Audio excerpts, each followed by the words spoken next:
The first mistake. You flip the card over, certain you've cracked the puzzle.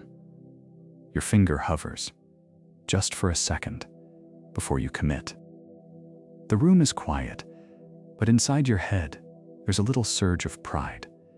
You know you're right. You're sure. Peter Wason, 1966. He sits across from you, or someone like you, and slides 4 cards across the table. Each card has a letter on one side, a number on the other. He gives you a rule.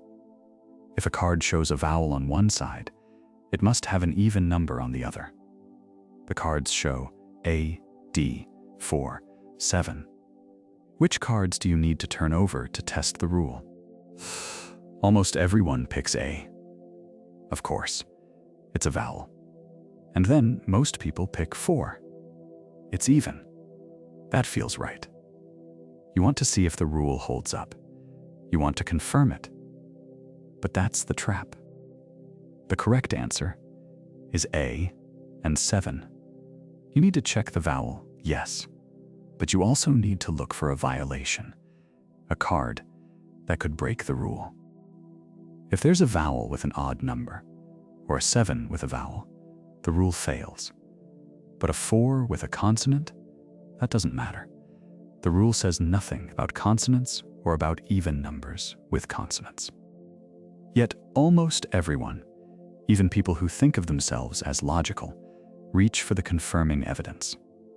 They want to see the rule work, not see it break. This isn't a rare slip. It's a pattern. Wason ran this experiment over and over. Students, teachers, scientists. The majority made the same mistake, not because they were careless, but because the mind is built to look for confirmation. It's like searching for your lost keys in the same spot, again and again, because that's where you want them to be. You check the kitchen counter, the hallway table, the pocket of your coat, over and over, ignoring the places that might actually surprise you. The urge to confirm is so strong, it blinds you to the possibility that you're wrong. The discomfort comes later, when you realize this isn't just a trick of the cards. It's how your mind works every day. You look for evidence that fits your story. You avoid what might break it. Even the simplest logic, the kind you'd bet your confidence on, is a minefield. The first mistake isn't a fluke. It's the default setting. And once you see it, you can't unsee it. Every decision, every belief, every certainty. Suddenly, you wonder how many wrong cards you've been flipping, convinced you were right. The paradox of motion. Zeno raises his hand and stops Achilles mid-stride. The crowd leans in. Zeno points to the tortoise, crawling ahead. Achilles, you may be fast, but you will never catch that tortoise. The crowd laughs, but Zeno is serious. To catch up, you must first reach where the tortoise began. But by then, the tortoise has moved forward. Again, you must reach the new spot, and again, and again. Each time, the gap shrinks, but never disappears. Every step Achilles takes, there is always another fraction left to close. Space, Zeno says, can be divided forever. Time, too. So how can Achilles ever finish the chase? How can anyone move at all if there are infinite steps between any 2 points? It is like watching your GPS recalculate the route, again and again, never quite arriving. Each update brings you closer, but the destination always slips just out of reach. Zeno of Elea, around 450 years before our calendar, left the crowd silent. If logic is followed strictly, motion itself should be impossible. Yet, here we are, moving, running, living, while the ground beneath our logic seems to vanish with every step. The heap that disappears. Put your hand on the table. Imagine a pile of sand in front of you. Not a mountain, not a desert, just a small, honest heap. Maybe 1,000 grains, maybe 10,000. You know what a heap looks like. You know what it means, or at least you think you do. Now, take a single grain away. Still a heap. Take another. Still a heap. You could do this all day, one grain at a time, and each time you ask yourself, is it still a heap? Of course. It barely changes. But keep going. At some point, the pile shrinks.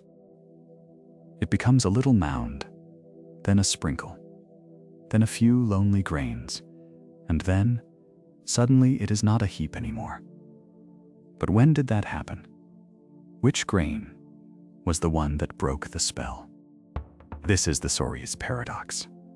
Ancient Greece, more than 2,000 years ago. A philosopher, maybe Eubulides, maybe someone else, asks the question out loud. If you remove one grain from a heap, you still have a heap. If you keep repeating this, you should always have a heap, but you end up with nothing. Somewhere, the heap disappears. But there is no single moment, no sharp line, no final grain that makes the difference. The boundary dissolves the closer you look. It is not just sand. Try to define when a person becomes bald. Is it when they have 50 hairs? 100? 200? There is no answer that feels right. Or think about when a cup of coffee becomes empty. Is it when there is a single drop left? Or when you can no longer sip?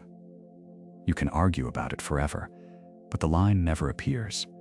The more you try to pin it down, the more it slips through your fingers. It is like trying to find the edge of a cloud.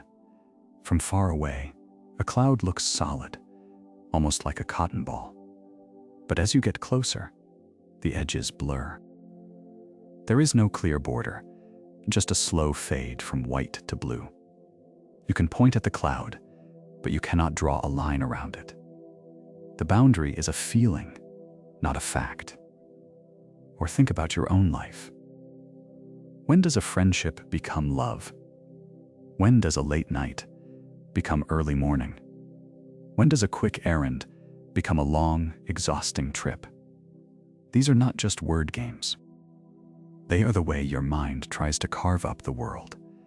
But the world does not always cooperate. Even in your kitchen, the problem sneaks in. Imagine pouring sugar into a bowl. At first, it is just a dusting, then a little pile. Then, suddenly, it is a heap. But if you had to bet money on the exact moment it changed, you would hesitate. Or think about getting a haircut. When does your hair become short?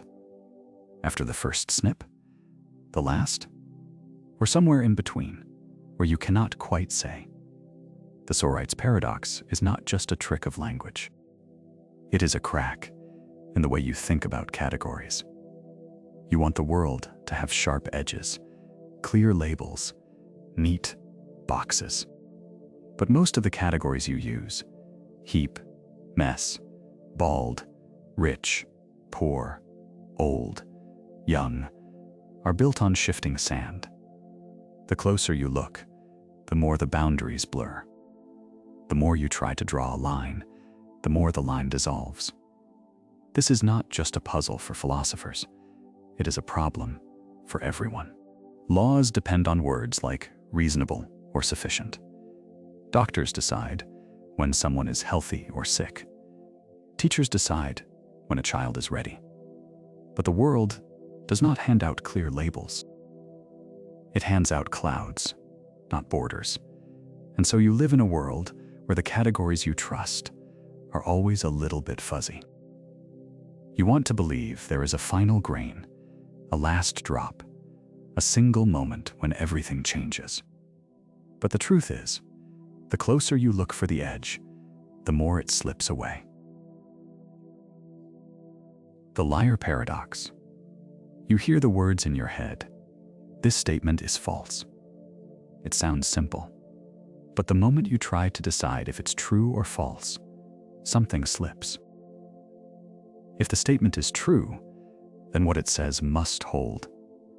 But what it says is that it's false. So if it's true, it's false. But if it's false, then what it says isn't the case, so it must be true. Round and round, like a snake eating its own tail, you're trapped in a loop with no exit. This riddle is ancient. Around 600 years before the Common Era, a man named Epimenides from Crete is said to have posed a version of it. He claimed, all Cretans are liars. If he's telling the truth, then he's lying. If he's lying, then maybe he's telling the truth.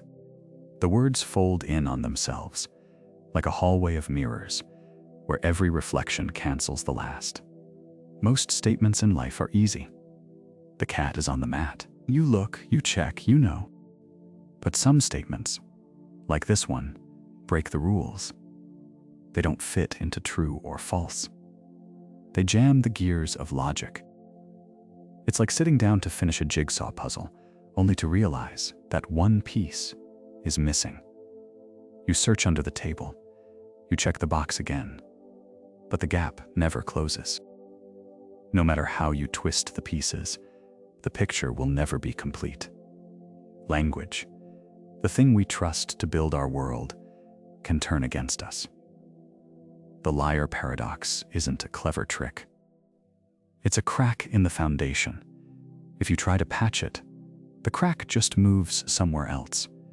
Every attempt to fix the rules of truth and falsehood ends up creating new contradictions. The more carefully you look, the more you realize that some questions have no answer, not because you're missing information, but because the question itself is broken. It's unsettling. We want truth to be solid, like a floor you can stand on. But here, the floor gives way. You fall through, and there's nothing to grab. The liar paradox shows that even the simplest sentence can open a hole in reality. Truth, it turns out, is less stable than it seems. The ship that is not itself. Imagine a ship, battered by years at sea. Each time a plank rots, the crew replaces it. One by one, every board, every nail, every scrap of wood is swapped for something new. By the time the last original piece is gone, the ship still sails under the same name.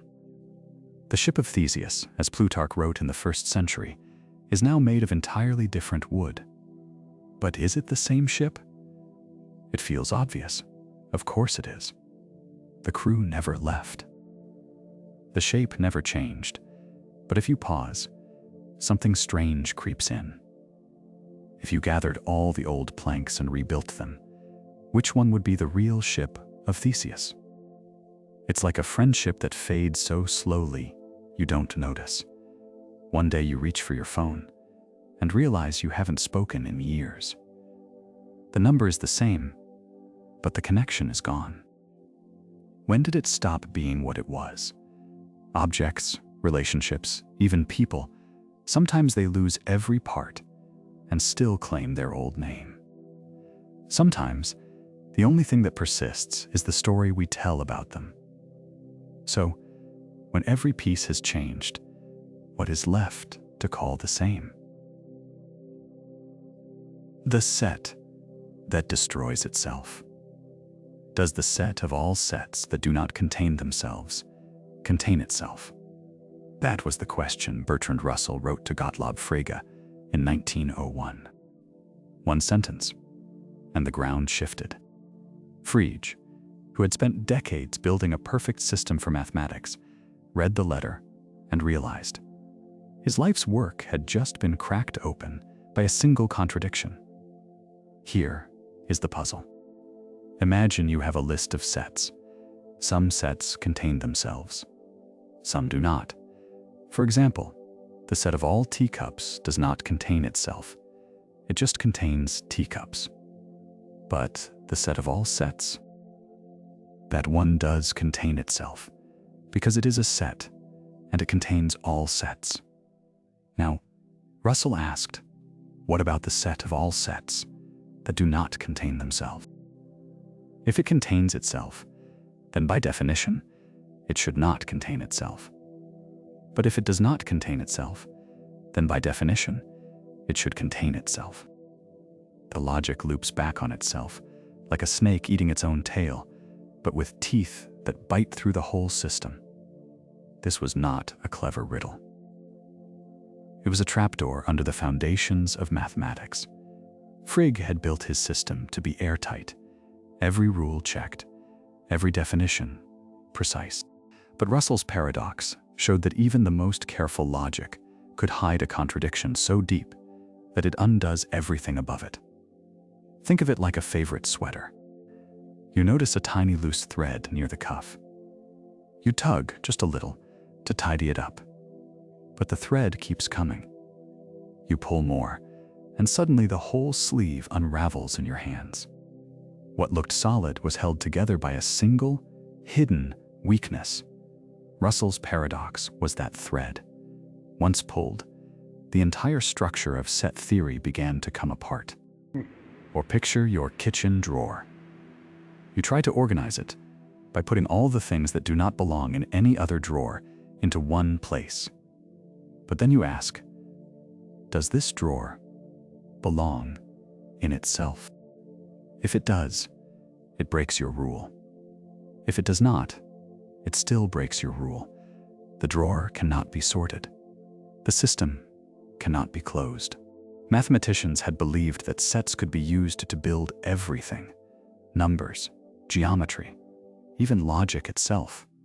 But Russell's paradox showed that the very idea of all sets was a trap.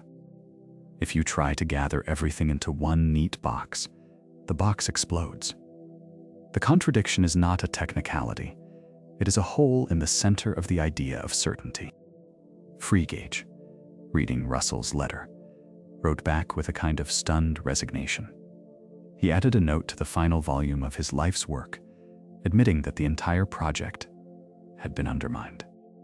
The contradiction was not something he could patch over. It was a leak that could not be plugged. The shockwaves spread. Mathematicians scrambled to rebuild set theory, to find new rules that would keep the paradox out. Some tried to ban certain sets. Others tried to change the definitions. But the sense of safety was gone. The idea that mathematics could be made perfectly secure, perfectly logical, had been lost. And this is where the discomfort seeps in, not just for mathematicians, but for anyone who has ever trusted that the world can be made neat and complete. The paradox is a reminder that even the most careful systems can hide a loose thread. You can spend years building something, only to find that one question unravels it all. The vertigo of Russell's paradox is not just about numbers or logic. It is the feeling you get when you realize that the ground you are standing on might be hollow, that the rules you trusted can turn against themselves, that certainty, once lost, is almost impossible to recover. And once you have seen that thread, you start to wonder where else it might be hiding. The problem of the halting mind. Alan Turing sits at his desk in 1936, staring at a blank sheet of paper. He imagines a machine, something like a typewriter, but with a mindless patience. Feed it any set of instructions, and it will follow them, step by step, forever if needed.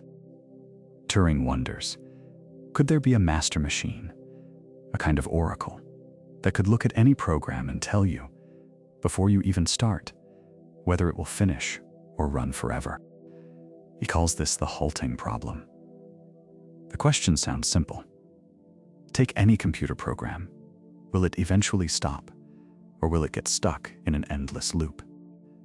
Turing tries to build a recipe, an algorithm, that could answer this for every possible program. But as he works, the problem twists in his hands.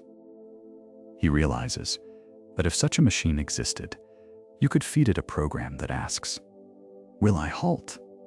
And then, if the oracle says yes, the program refuses to stop. If the oracle says no, the program halts immediately.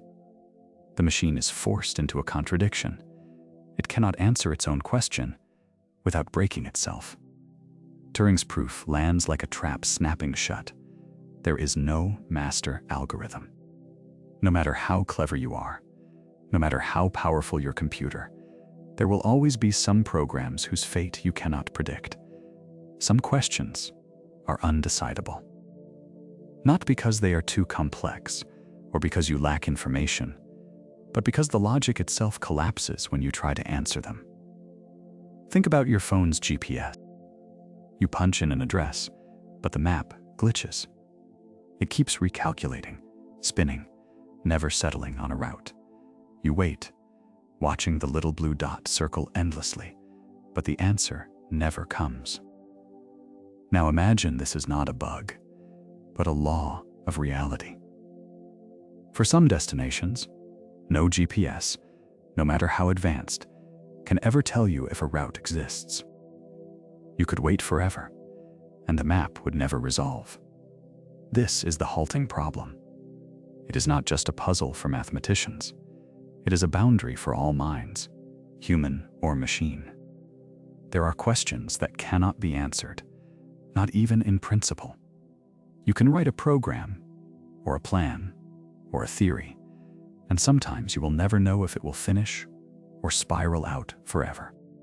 The universe itself contains puzzles that cannot be solved, not because we are too small, but because the rules themselves refuse to give an answer.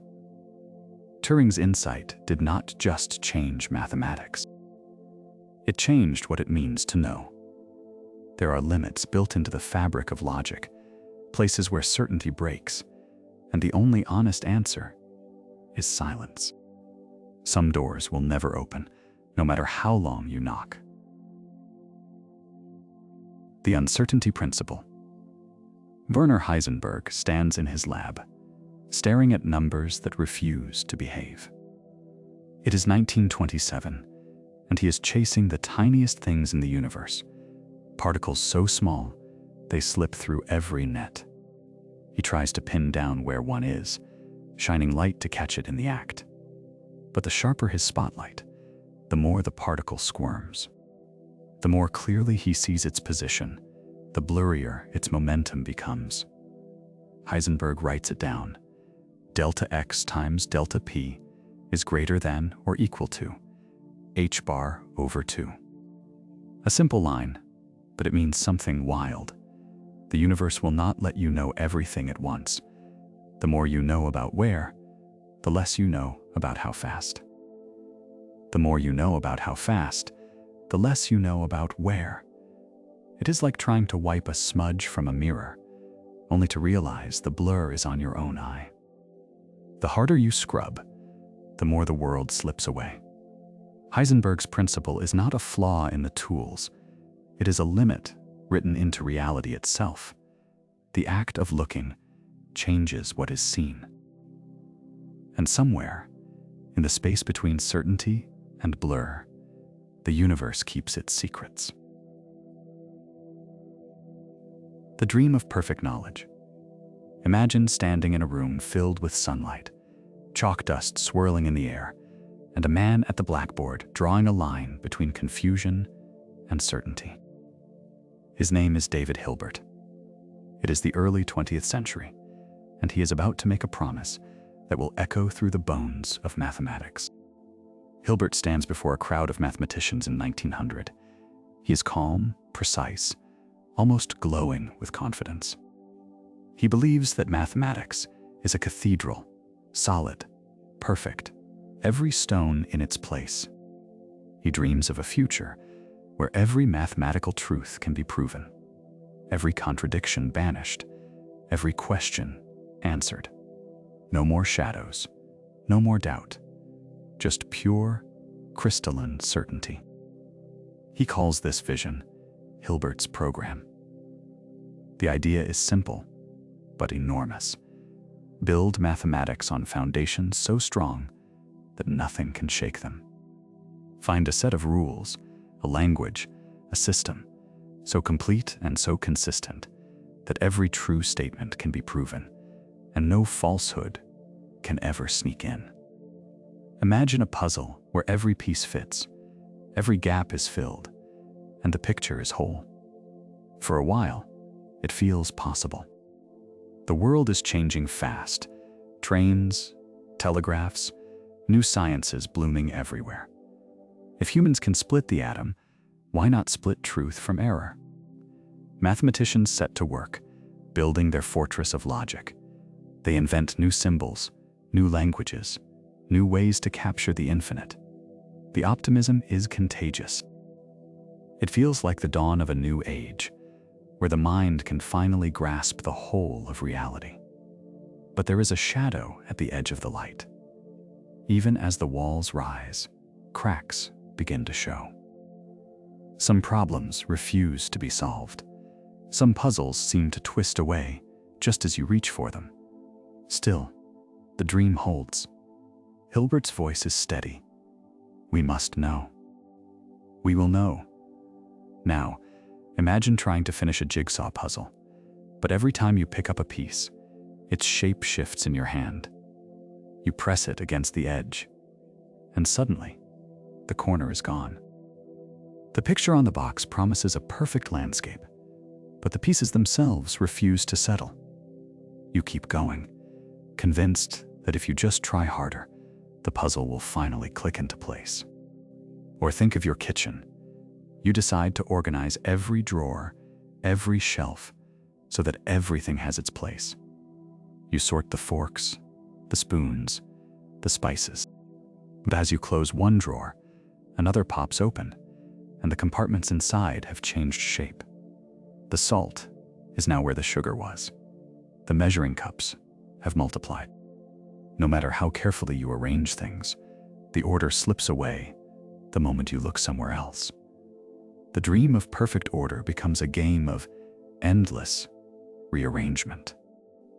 In 1931, a quiet, sharp-eyed logician named Kurt Gödel walks into this cathedral and leaves a note on the altar. He proves, with a single stroke, that Hilbert's dream is impossible. Gödel shows that in any system complex enough to include arithmetic, there will always be true statements that cannot be proven within the system. Worse, if the system is consistent, if it never proves a contradiction, then it must be incomplete. There will always be truths that live just beyond the reach of proof, like stars you can see, but never touch. The news spreads like a cold wind. Mathematicians gather in small groups, reading Gödel's paper in silence. Some refuse to believe it. Others feel the ground shift beneath their feet. The fortress of certainty, so carefully built, has a hole in its foundation. The dream of perfect knowledge is not just difficult, it is impossible by the very rules that were meant to guarantee it. Hilbert's program does not collapse overnight. For years, people search for loopholes, for ways to patch the cracks.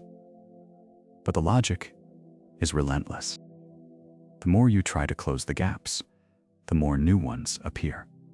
The puzzle pieces keep changing shape. The kitchen drawers keep shifting. The dream slips further away, not because of a lack of effort, but because the very nature of logic itself refuses to be tamed. And so, the age of certainty ends not with a bang, but with a quiet realization. The quest for perfect knowledge was undone by its own ambition. The closer you get to the heart of truth, the more it slips through your fingers. Sometimes, the thing you chase most desperately is the one thing you can never hold. Somewhere, in the quiet after the storm, you are left standing in your own kitchen, holding a spoon that no longer fits any drawer, wondering if the dream was ever really yours to finish. The Incompleteness Bomb. You can almost hear the silence in the room when the news spreads. It is 1931. Mathematicians have spent decades building a fortress of logic, brick by brick, convinced that every truth can be captured, every problem solved, if only the rules are followed. Then Kurt Gödel walks in and lights the fuse. Gödel does something that feels almost like a magic trick. He takes the language of mathematics, the purest, most careful language humans have ever invented, and twists it back on itself. He builds a statement inside the system that says, this statement cannot be proven. If the system can prove this statement, it is lying. If it cannot, then the statement is true, but unprovable. Either way, the fortress springs a leak.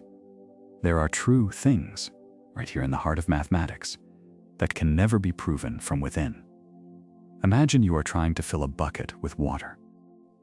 You pour and pour, but there is a tiny hole near the bottom. No matter how much you add, the water level never quite reaches the top. You patch one spot, and another drip appears. That is what Gödel did to mathematics. He showed that the bucket will always leak. Not because you are careless, or because the bucket is poorly made, but because the very shape of the bucket guarantees it.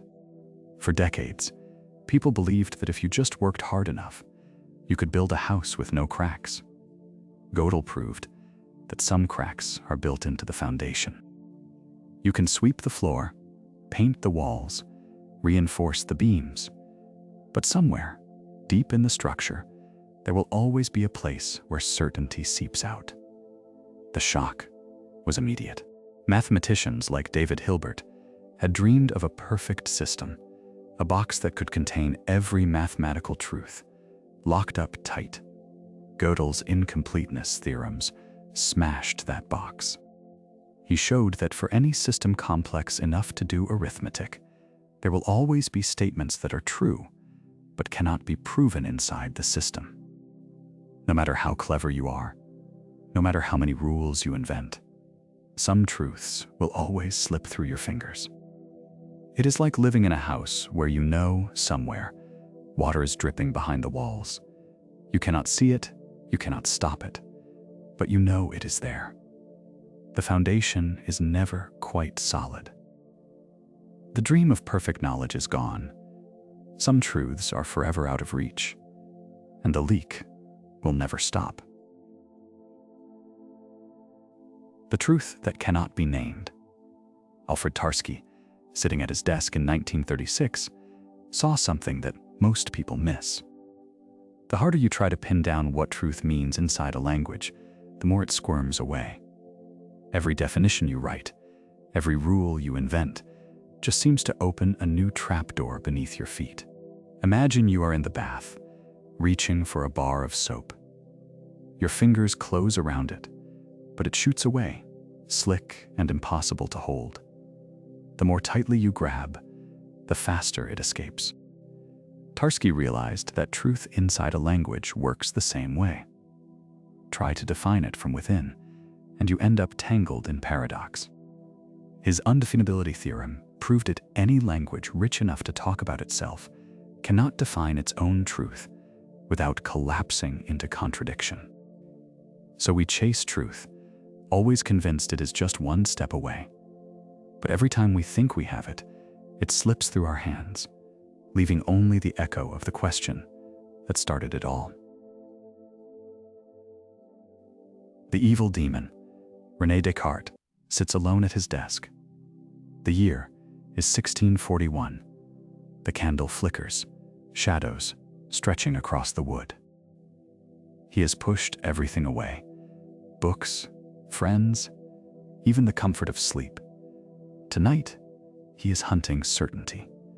But the more he searches, the more the ground seems to shift beneath him. He closes his eyes and asks himself, what if everything I believe is a lie? What if every sound, every color, every memory is just a trick? Descartes imagines a being, A mind so powerful, so cunning, that it could twist every one of his senses. Not just the taste of bread or the warmth of the fire, but the very rules of logic, the shape of numbers, the feeling of time passing. This is the evil demon. A deceiver so perfect that even the most basic truths could be illusions. He calls this the method of doubt. Strip away everything that can be doubted, until only what is absolutely certain remains. But as he peels back each layer, he finds that doubt seeps into every crack. The world outside his window, the body he feels as his own, even the thoughts in his mind. Could they all be planted, like footprints in fresh snow, left by something unseen? It is like walking through a hallway lined with mirrors. Each reflection shows you a version of yourself, but you can never be sure which one is real. You reach out, but your hand meets cold glass. Every step forward just leads to another reflection, another question. The hallway stretches on, endless, and the silence grows heavier with each step. Now, imagine something closer to home. You pick up your phone to call a friend, but every time you speak, the voice on the other end sounds exactly like yours. You ask a question, and the answer comes back in your own words. You try again, but the responses are always perfect echoes. After a while, you start to wonder if there is anyone else on the line at all, or if the phone is just looping your own voice back to you. The familiar becomes strange. The world, once solid, starts to feel hollow. Descartes' nightmare is not a story about monsters hiding under the bed. It is the possibility that the bed, the room, the world, and even the person lying awake could all be part of the same illusion.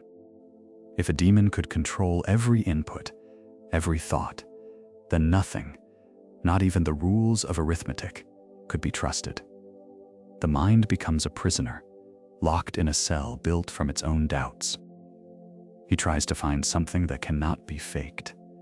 He wonders, can I doubt that I am doubting? Can I be deceived about the fact that I am thinking? Here, he finds a single foothold. If I am being deceived, then I must exist, at least as something that can be deceived. But everything else, the world, the body, the past, remains in shadow. The dread is not just that you might be wrong about some things, it is the sense that you could be wrong about everything. That every memory, every feeling, every truth you have ever held could be the product of a mind more powerful than yours, playing with you like a cat with a mouse. Descartes' evil demon is not a puzzle to be solved. It is a door that opens onto a void. Once you have looked through it, the ordinary world never feels quite as safe again. The silence after the question is colder, and you are left alone, staring into the dark, wondering if anything at all, can ever be known for certain.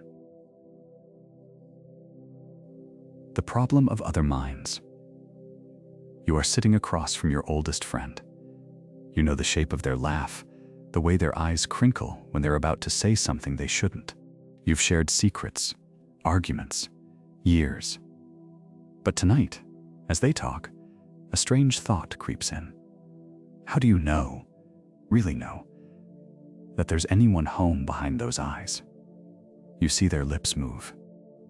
You hear the words. You watch their hands fidget with the glass. But all you ever get is the outside, the surface. Their pain, their joy, their memories. These are things you can only guess at, never touch. You can't feel their headache. You can't taste the bitterness of their coffee as they do. You can't step into their mind, no matter how close you sit. This is the problem of other minds. It's one of the oldest puzzles in philosophy. You have direct access to your own thoughts. You know what it's like to be you. But everyone else, you only see the evidence, the smiles, the tears, the words. You can't open their head and find a thought. You can't run a test and get a printout that says, yes, this person is conscious. It's like sitting at a dinner table, watching someone eat a meal you've never tasted. You see the fork rise, the chewing, the nod of approval. But you can't taste what they taste. You can only imagine. Maybe it's delicious. Maybe it's bland. Maybe they're just pretending to like it for your sake. You'll never know for sure. Or think about pain. When your friend says, "My head is killing me," you might offer sympathy, maybe an aspirin. But you can't feel the ache. You can't know if it's a dull throb or a sharp stab. You trust them, but trust is not the same as knowing. There's always a gap. Some philosophers call this gap solipsism, the idea that only your own mind is certain. Everything else could be a show.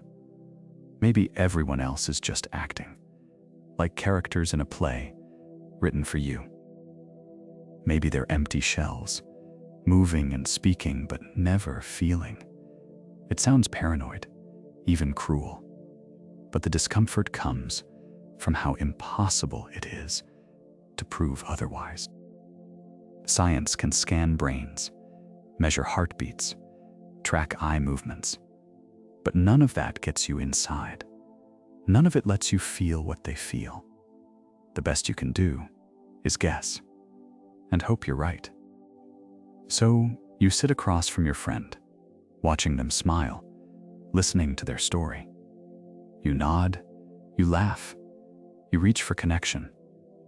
But deep down, you know the door to their mind is locked. You can press your ear against it, but you'll never step through. Even in a crowded room, you are always, in some way, alone.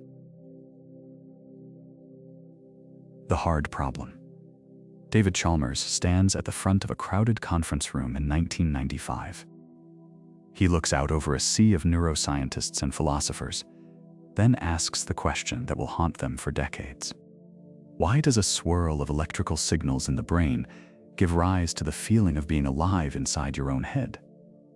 He isn't asking how the brain works. He's asking why it feels like something to be you.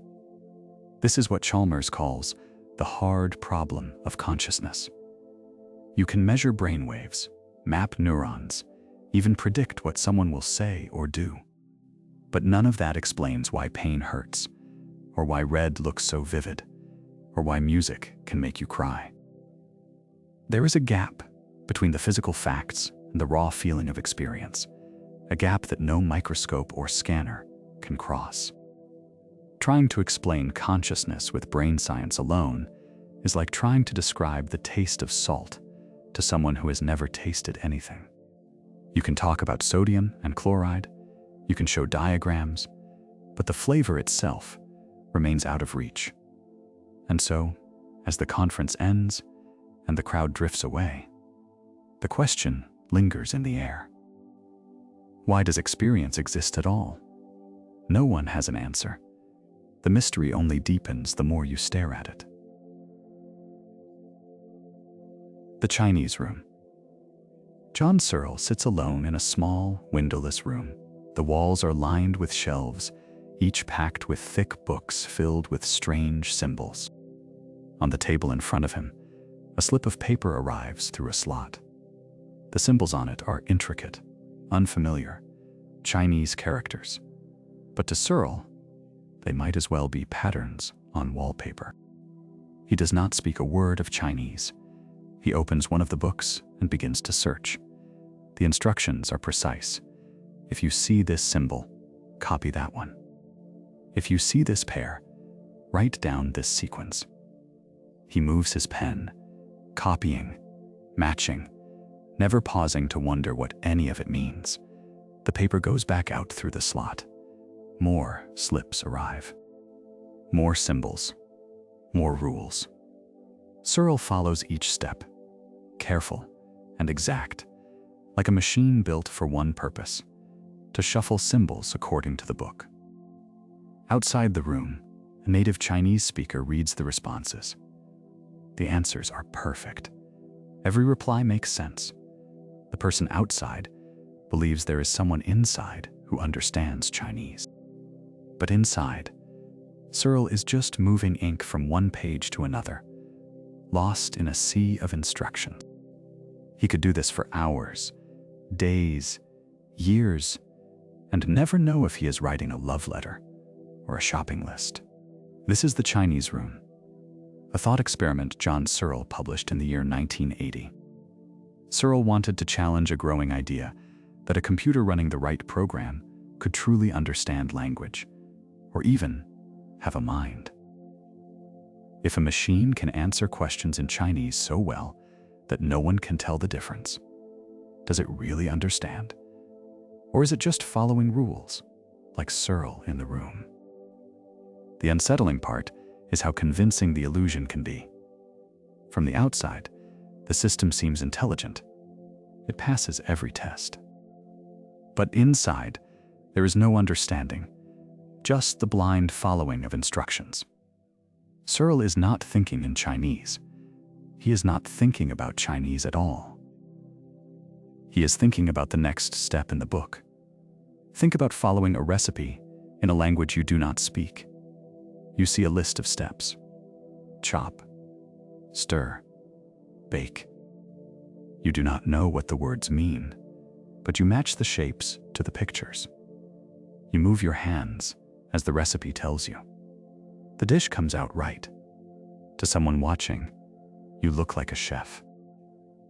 But inside, you have no idea what you have made. You could be baking bread, or assembling a clock, or imagine getting a text message in a language you cannot read.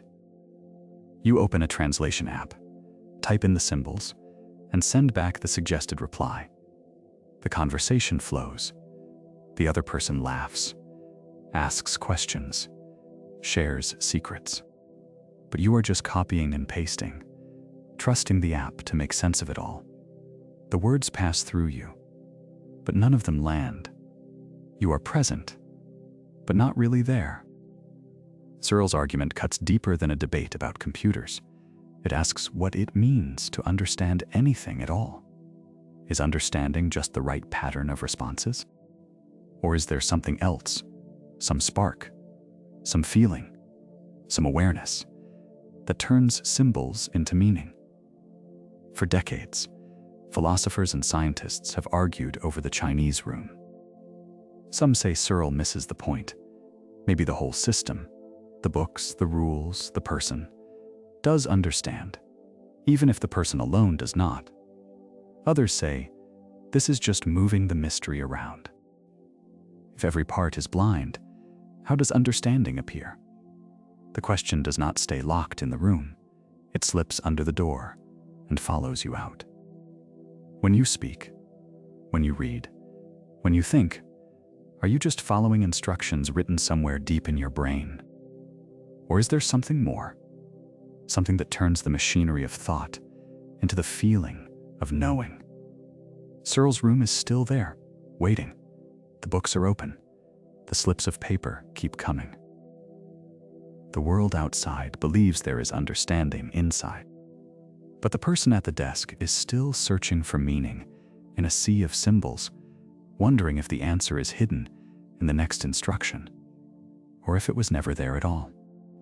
Sometimes, the most unsettling question is not whether a machine can understand, but whether we ever do. The unconscious decision. You think you're about to move your hand. You feel the urge, the intention, the little spark of will. But in the lab of Benjamin Libet, in 1983, something strange is happening. Electrodes are glued to your scalp. A clock with a spinning dot sits in front of you. The instructions are simple. Flex your wrist whenever you feel like it, and note the exact moment you first become aware of your decision. You wait. You watch the dot. Then, suddenly, you decide. Or at least, you think you do. Your wrist twitches. You report the time. But the machine has already seen it coming. Libet's experiment is a trapdoor under your sense of self. The electrodes pick up a signal in your brain, a slow buildup of electrical activity called the readiness potential. It starts rising about 350 milliseconds before you say you made the decision. Not after, not at the same time, before. Your brain is already preparing to move, long before you, the conscious you, notice anything at all. The conductor stands on the platform, arm raised, ready to signal the train. But the train has already started rolling down the tracks. The whistle blows after the wheels are in motion. Think about your kitchen. You reach for a glass of water. You feel thirsty, so you decide to drink. But what if the hand was already moving before you felt the thirst? What if the decision was just a story your mind told to explain what your body was already doing? Libet's subjects felt sure they were in control. They watched the clock, waited for the urge, and reported the moment of choice. But the data told a different story. The readiness potential was the real conductor, hidden in the shadows, pulling the levers before the spotlight of awareness ever turned on. 350 milliseconds. That's less than the blink of an eye. But in that gap, something fundamental slips away. The sense that you are the author of your actions. The belief that your will is the engine, not just the passenger. Some tried to argue that consciousness still matters, that maybe you can veto the action at the last instant. But the chill remains. If the train is already moving, what does it mean to be the conductor at all? You flex your wrist. You think you chose, but the choice was already made, deep in the machinery, before you ever arrived. The story of free will flickers, and for a moment, you can almost see the wires underneath. The veto power. You feel your hand twitch, ready to move, but at the very last instant, you stop. The urge was already there. Your brain had started the process before you even noticed. But somehow, you caught it, like biting your tongue just before a secret slips out, or catching yourself before you blurt something you'll regret. In 1985, Benjamin Libet ran a follow-up to his famous experiment. He'd already shown that the brain's readiness potential, the signal to act, spikes before you become aware of deciding. But this time, he asked subjects to veto the action. Let the urge build, then stop it at the last possible moment. And they could. Even after the brain had started the process, consciousness could slam on the brakes. Libet called this the veto, the power to say no, even if you can't say yes first. Like a gatekeeper who can't open the door, but can keep it shut. So maybe you don't choose your urges. Maybe you don't even start your actions, but you can stop them. Or at least, you think you can. Is that enough to save free will? Or is it just one last illusion flickering at the edge of the mind? The confirmation trap. You are standing in your kitchen, searching for your missing phone. You check the counter, the table, the spot by the sink, everywhere you usually leave it. You look again and again in the same places, convinced it must be there. You ignore the couch, the bathroom, the jacket pocket you never use. The mind whispers, it has to be here. Now imagine this is not a phone, but a belief. Something you are sure is true. Maybe it is a political opinion, a memory of what someone said, or the reason you think your friend is upset. You start looking for proof. You remember every moment that fits your story. You scroll through articles that agree with you. You ask people who nod along. You avoid the places, the facts, the people, the memories that might tell you something different. This is confirmation bias. The more you believe something, the less likely you are to see evidence against it. The mind does not just prefer agreement, it hunts for it. It builds a nest out of familiar facts and settles in, warm and safe, while the cold wind of contradiction rattles the windows outside. Peter Wason saw this in 1966 when he gave people a simple logic puzzle. Most chose cards that would confirm their guess, not test it. Even when the answer was right in front of them, they reached for comfort, not challenge. The urge to be right is stronger than the urge to know. But confirmation bias shapes even the smallest choices. Think about the last time you lost your keys. Did you check the same pocket 3 times, hoping reality would change? Did you ignore the places that felt wrong, even if they made sense? The mind is drawn to the familiar, the expected, the places where the light is brightest, even if the keys are somewhere else, hidden in the dark. It is like arguing with a friend. You remember every time they forgot your birthday, but forget the times they called just to check in. You build a case, brick by brick, until the wall is too high to see over. The story you tell yourself becomes the only story you can hear. This mental habit is not a glitch. It is built into the way our minds work. Long ago, it helped us survive. If you believed the rustle in the grass was a predator, it was safer to look for more signs of danger than to question your fear. Doubt could be deadly. Certainty kept you alive. But now, in a world of endless information, this habit turns against us. The internet is a buffet of confirmation. Whatever you believe, you can find 1,000 voices to agree.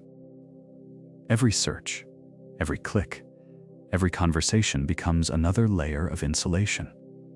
The mind protects its own stories, even when they are wrong, and the trap is almost invisible.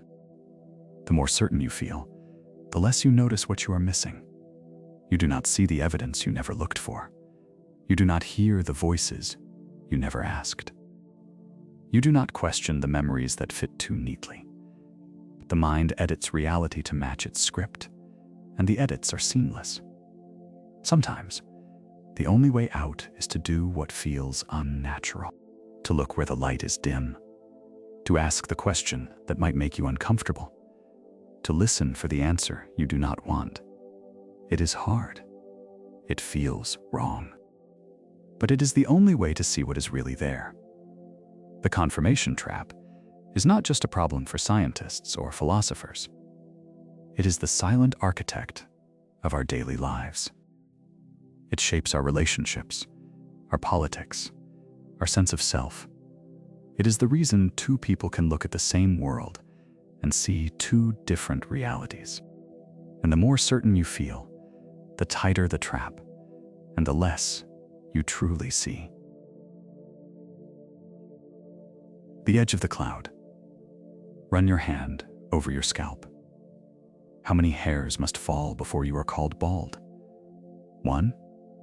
10? 1,000? There is no single moment when the word flips. You could pluck them out one by one, and at every step, you would hesitate. Not yet. Not quite. Still not bald. Then, suddenly, you are. But when did it happen? Now, try to name the exact dollar when someone becomes rich. Is it at 50,000, 100,000, a million? If you show most people the truth, they won't thank you. They'll reject you. Because comfort is addictive. It's warm, familiar, and predictable. The truth, on the other hand, is often cold. The edible floats, always just out of reach. But hair is only the beginning. Age 2. When does a child become an adult? On their 18th birthday? The day they move out? Or is it the first time they pay their own rent? Or the first time they feel regret? The world is full of these edges that melt as you approach them. Philosophers call this the Sorite's paradox. But you do not need a philosophy degree to feel it. You live it every day. Try to draw a line around a cloud. You can point at the middle, sure, but the edge? The closer you look, the more it dissolves. The boundary is a blur, a shifting mist that refuses to be pinned down. Think about your kitchen. Open your spice drawer. When does a pinch of salt become a heap? When does a soup become a stew? You can stir and taste and argue, but the answer will always slip through your fingers. Even the words we use for people, friend, neighbor, stranger, are clouds. You know who your best friend is. But the person you nod to at the bus stop, the coworker you only see at meetings, the line is never sharp. We build our lives on these categories. We act as if the world is made of boxes, each with a label. But when you press your finger to the label, it smudges. The more you try to pin down the edge, the more it slips away.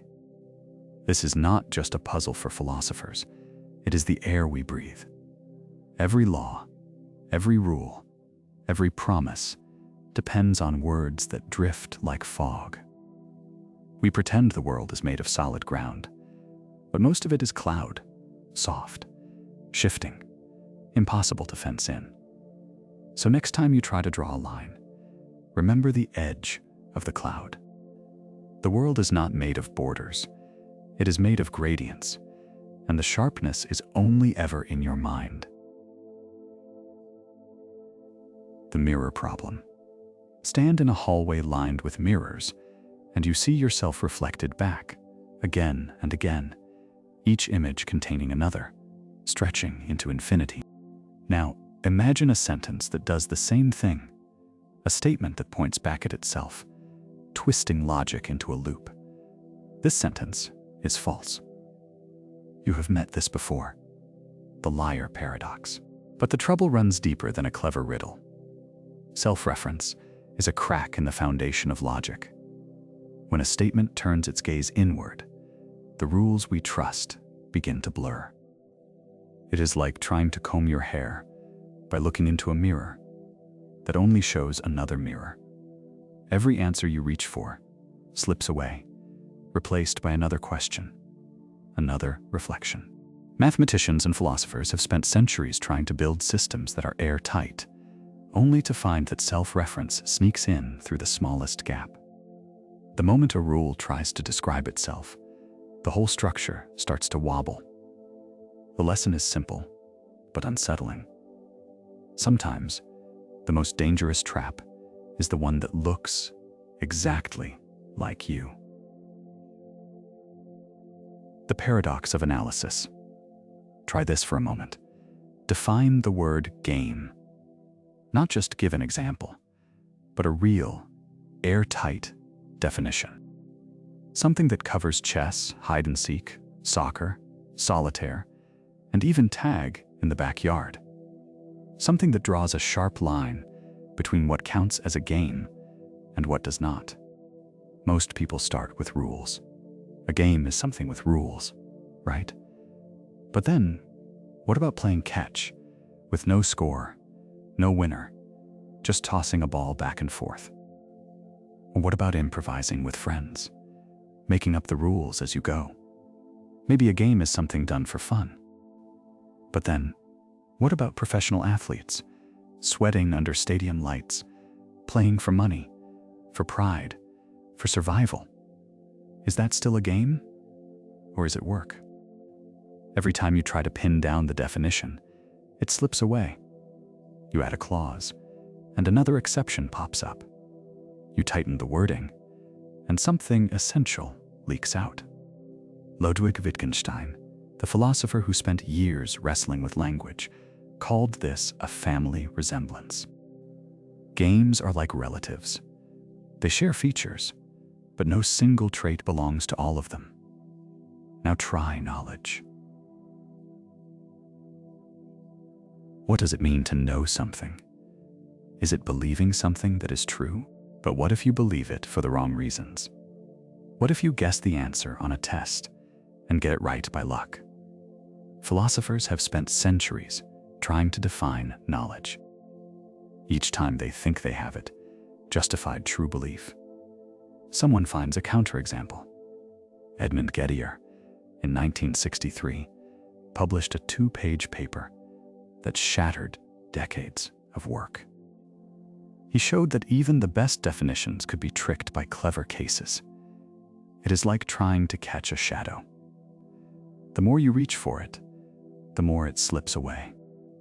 You move your hand, and the shadow moves too, always just out of reach. The outline is there, clear as day, but the substance is missing. Or maybe it is like trying to catch a fly in your kitchen. You think you have it cornered, but the moment you close your hand, it darts away, buzzing against the window. You try again and again, and each time you get closer, the fly finds a new escape. The more precise your movements, the more unpredictable the outcome. Or think about seasoning a soup. You add salt, taste, add pepper, taste again. You are searching for the perfect flavor, but there is no exact recipe, no final answer. The taste is always just a little off, a little different each time. You can describe what you want, but you cannot write it down in a way that works for every pot, every tongue, every day. This is the heart of the problem in the philosophy of language. We want definitions that are sharp, clear, and final. We want to draw a line and say, this is a game, this is not, this is knowledge, this is not. But the world does not cooperate. Concepts bleed into each other. Boundaries blur. The more we analyze, the more exceptions we find. Some philosophers call this the endless regress of definitions. You define a word, but then you have to define the words in your definition, and then the words in those definitions. Each answer leads to another question, like a hall of mirrors that never ends. It is not just a puzzle for philosophers in dusty libraries. It is the reason legal arguments can drag on for years over the meaning of a single word. It is why two people can argue for hours about whether something counts as art, or love, or a promise. It is why you can feel so certain about what you mean, and yet find yourself misunderstood, again and again. The discomfort comes from realizing that some of the most basic things in life, game, knowledge, art, even person, do not have sharp edges. They are not boxes with clear walls, but clouds with fuzzy borders. The more you try to trap them, the more they slip through your fingers. And here is the twist that leaves you uneasy, the urge to define, to pin down, to make everything precise, is itself a kind of trap. The more you chase the perfect definition, the more you realize you are running in circles, chasing something that was never meant to be caught. You can spend your whole life trying to catch the shadow on the wall, but sometimes the shadow is all you get, and the room is still full of things you cannot name. The problem of induction. You wake up, stretch, and before your feet even touch the floor, you know the sun will rise. You do not question it. You have seen it happen every morning of your life. But David Hume, sitting in his study in 1748, stared at this certainty and saw a crack running through it. Hume asked a question that sounds almost childish. Why do we believe the future will resemble the past? Why do we trust that the sun will rise tomorrow, just because it always has? If you show most people the truth, they won't thank you. They'll reject you, because comfort is addictive. It's warm, familiar, and predictable. The truth, on the other hand, is often cold, ugly, and inconvenient. Nietzsche called this out in every era, the way people pretend to love truth, but really just want reassurance. They don't want to be awakened. They want to be coddled, and so they surround themselves with easy answers, feel-good slogans, and groupthink opinions. Nietzsche called this out in every era, the way people pretend to love truth, but really just want reassurance. If you press for a reason, the answer circles back on itself. We expect the sun because it has always come up before. But that is just saying the future will be like the past, because the past tells us so. It is a loop with no anchor. This is the problem of induction. Every prediction you make about the weather, your job, your relationships, leans on this invisible habit. You see a pattern, and you expect it to continue. But Hume realized there is no logical bridge from what has happened to what will happen. No matter how many times you have seen the sun rise, or the kettle boil, or your friend keep a promise, there is no guarantee that the next time will be the same. The universe does not owe you consistency. Think about a bucket under your kitchen sink. There is a slow leak, drip by drip. You check it every day, and every day the bucket is half full by evening. You start to rely on this rhythm. But one day, you come home, and the floor is flooded. The leak changed, and all your past experience did not warn you. The pattern lulled you into trust, but the bucket never promised to behave. Hume's insight is not just about plumbing or sunrises. It is about the way your mind builds its world. Every time you say, "This will happen," because it always does, you are balancing on a story you have told yourself. Inductive reasoning is a circle. You trust the future because the past has been trustworthy, and you trust the past because it led to a future that matched. But there is no outside reason, no deeper logic, holding it all together. This realization is not just unsettling. The sense that everything you know about tomorrow is built on a habit, not a law. The sun has always risen, but there is nothing in logic that says it must. The bucket might overflow. The friend might not call. The world might change in the next breath, and you would have no warning at all. Every prediction is a leap. Every expectation is a story you hope will keep repeating.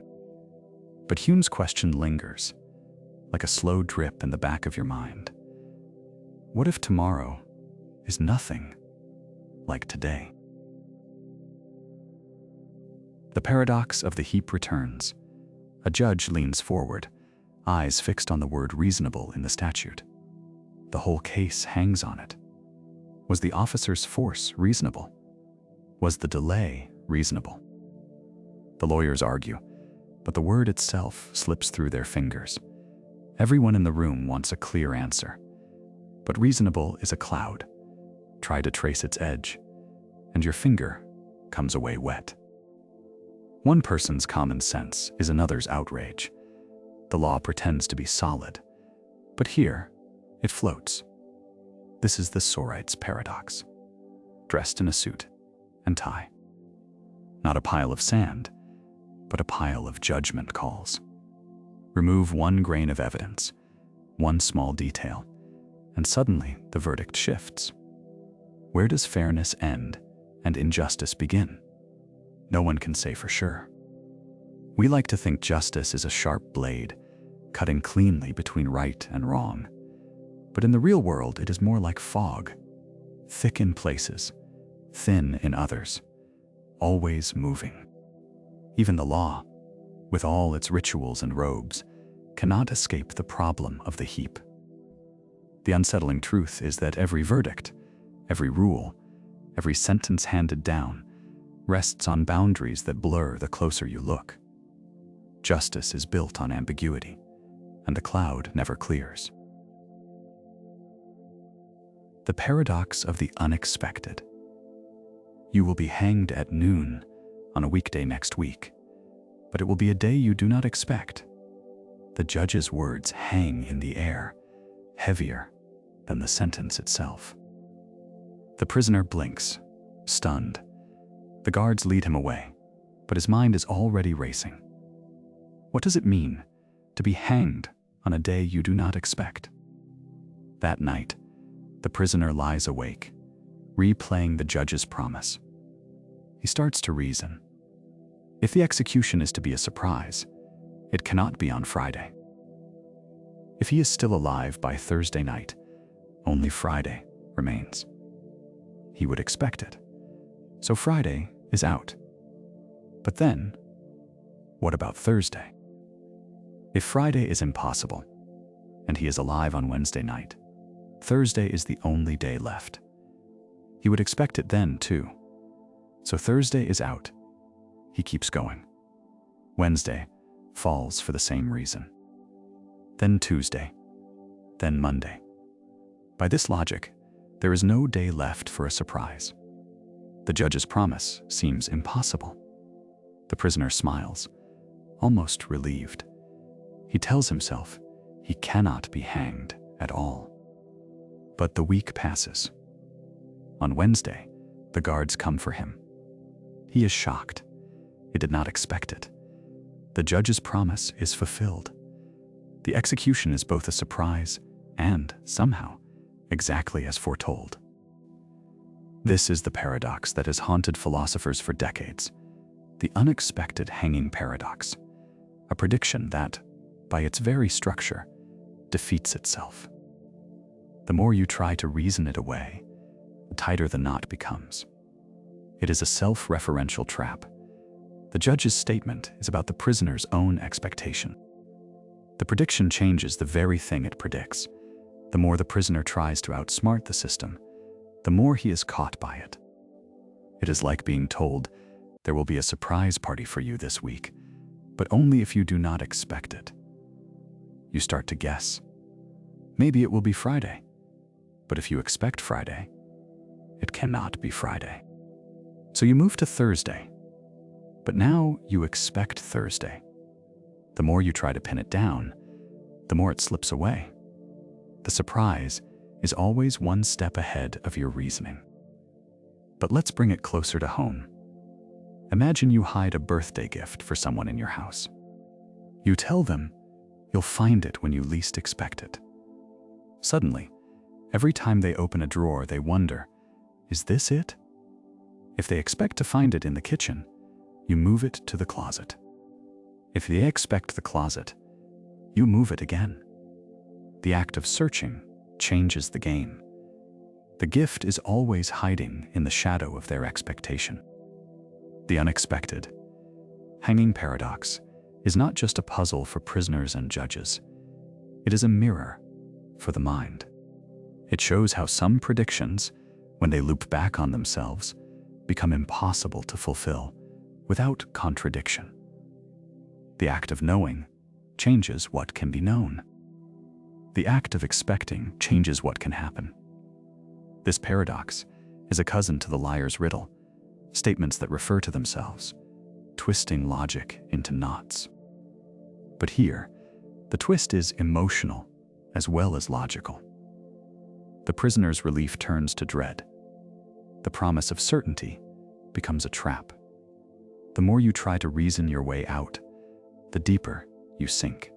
And it is not just in courtrooms or logic puzzles. Life is full of moments like this. The job offer that comes when you have given up hope. The message from a friend when you least expect it. The twist in a story that only works because you were sure you saw it coming. Some surprises can only exist because you stopped looking for them. The unexpected, hanging paradox leaves us with a strange kind of wonder. It is a reminder that some things cannot be predicted, not because they are random, but because the act of prediction changes the outcome. Some doors only open when you stop trying to force them. And maybe, just maybe, the biggest surprises in life are the ones that wait for us in the blind spot of our own expectation. The Paradox of Omniscience. A being sits in a silent room, knowing every secret, every answer, every possible future. Then, a single question appears. Can it know what it is like not to know? The room grows colder. For the first time, the all-knowing mind hesitates. The idea of omniscience, total and perfect knowledge, sounds like the end of all questions. Every fact, every feeling, every hidden thing, all laid bare. But the moment you ask if such a mind can understand ignorance, the ground shifts. To truly know what it is like not to know, you must not know. But if you do not know, you are no longer omniscient. If you do know, you cannot feel the absence. The circle closes, and the mind is trapped inside itself. It is like trying to tickle yourself. You know exactly where your hand will land, so the surprise is gone. Or imagine telling yourself a joke you have already heard 1,000 times. The punchline lands, but there is no laughter, only the echo of something missing. The more you know, the less you can experience the mystery of not knowing. Even in your own kitchen, you cannot hide a treat from yourself and then be surprised when you find it. The act of knowing destroys the possibility of discovery. This is not just a puzzle for gods and philosophers. It is a problem that seeps into every corner of self-knowledge. Can you ever truly see yourself as others do? Can you ever step outside your own mind? The more you try to grasp your own limits, the more they slip away. The mirror reflects itself, but never from the outside. The same trouble haunts the idea of omnipotence, being able to do anything. Can an all-powerful being create a stone so heavy it cannot lift it? If you can, then there is something it cannot do. If it cannot, then its power is limited. The logic twists, and perfection unravels. Even the infinite has edges. Even the perfect mind finds itself boxed in by paradox. The more complete the knowledge, the sharper the boundary where knowing ends and experience begins. The discomfort is not just in the logic, but in the feeling that even the highest possible mind would be haunted by a question it cannot answer. Perfection, when you look closely, is not freedom. It is a room with no doors. And somewhere in that silent room, even an all-knowing mind must wonder what it is missing. The paradox of free will. You feel it in your chest, the sense that you could have chosen differently, that you are the author of your actions. But then the thread gets pulled. Physics whispers that every atom in your body obeys the same rules as a stone rolling down a hill. Each neuron fires because of the one before it. The story of your choice starts to unravel, stitch by stitch. You remember Libet's experiments, the ones that showed your brain makes decisions before you even know it. The freedom you thought you had begins to slip through your fingers. Determinism presses in from one side, logic from the other. Every reason you give for your actions is just another loop in the same old yarn, spun by causes you never chose. It's like watching your favorite sweater come undone. At first, it's just a loose thread, but the more you tug, the more the whole thing falls apart. What felt warm and solid becomes a pile of tangled string. The deeper you look for freedom, the less of it you find. And in that quiet, unraveling moment, you wonder if you ever had it at all. The paradox of the observer. You are standing in a darkened room, the air humming with quiet expectation. In front of you, a screen glows softly. Somewhere behind a thick wall of glass, a machine fires single particles, tiny bullets, at a barrier with two narrow slits. Each particle is so small, you cannot see it, but you know it is there. You wait, breath held, as the experiment begins. This is the double-slit experiment. It sounds simple. Fire particles at a wall with two slits. See where they land. But what happens next is the kind of thing that makes your stomach drop. When no one is watching which slit the particle goes through, the pattern on the screen is strange. Instead of two neat piles, you get a series of stripes, painting a pattern of light and dark on the far wall, a ghostly barcode, as if the universe is writing in a language you cannot read. But then, you add a detector. You try to catch the particle in the act, to see which slit it chooses. Suddenly, the stripes vanish. The pattern collapses into two simple piles, as if the particle has made up its mind. The act of looking changes what happens. The universe, when watched, behaves differently than when left alone. This is not a trick of the equipment. It is not a matter of faulty wires or bad eyesight. It is a fact of nature, confirmed in labs from Copenhagen to Tokyo. The very act of observation changes the outcome. The world, at its smallest scale, refuses to be pinned down until you look. Quantum mechanics is the name for this world. It is the theory that governs the tiniest pieces of reality. But it is also a challenge to everything you thought you knew about how things work. In the everyday world, a chair is a chair, whether or not you are in the room.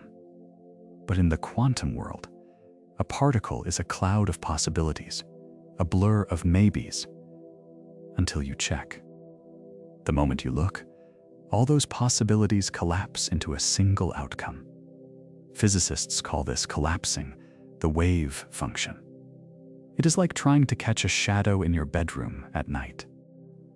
You reach out, and the shadow slips away. You turn on the light, and the shadow is gone. The act of trying to see it changes what is there. The more you try to pin it down, the more it slips through your fingers. Reality, at this level, is slippery. It refuses to be caught without changing shape. Now, imagine you are baking cookies.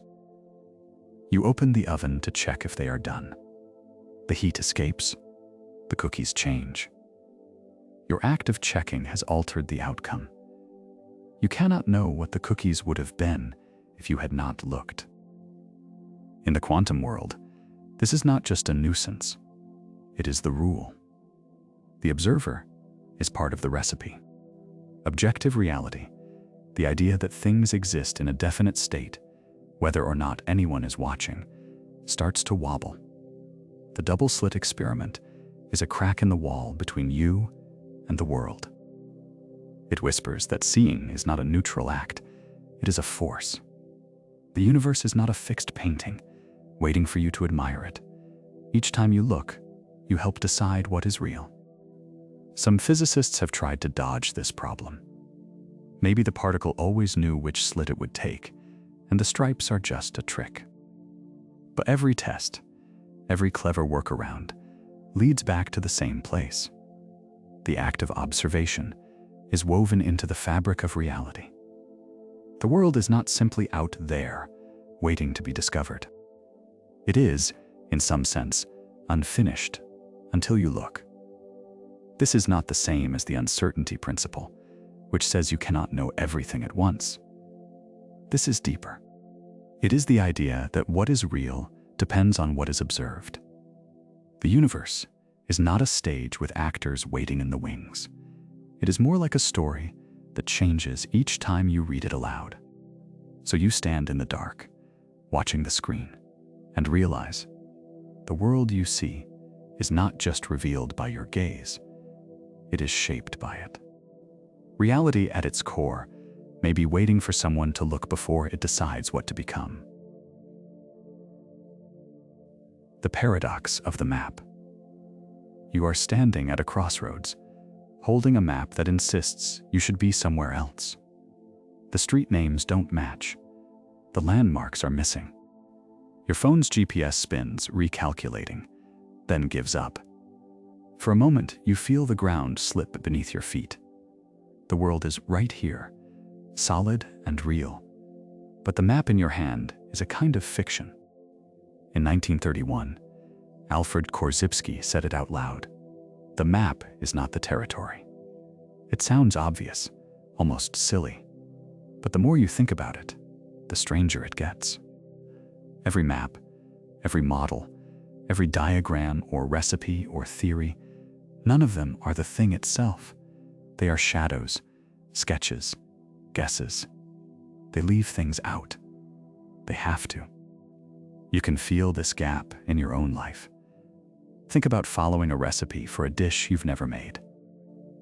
The instructions tell you what to do, but they can't capture the smell of the kitchen, the way the dough feels under your fingers, the tiny adjustments you make without thinking. The recipe is a map. The meal is the territory. Or imagine trying to remember a childhood home. You can draw a floor plan, list the rooms, even describe the color of the walls.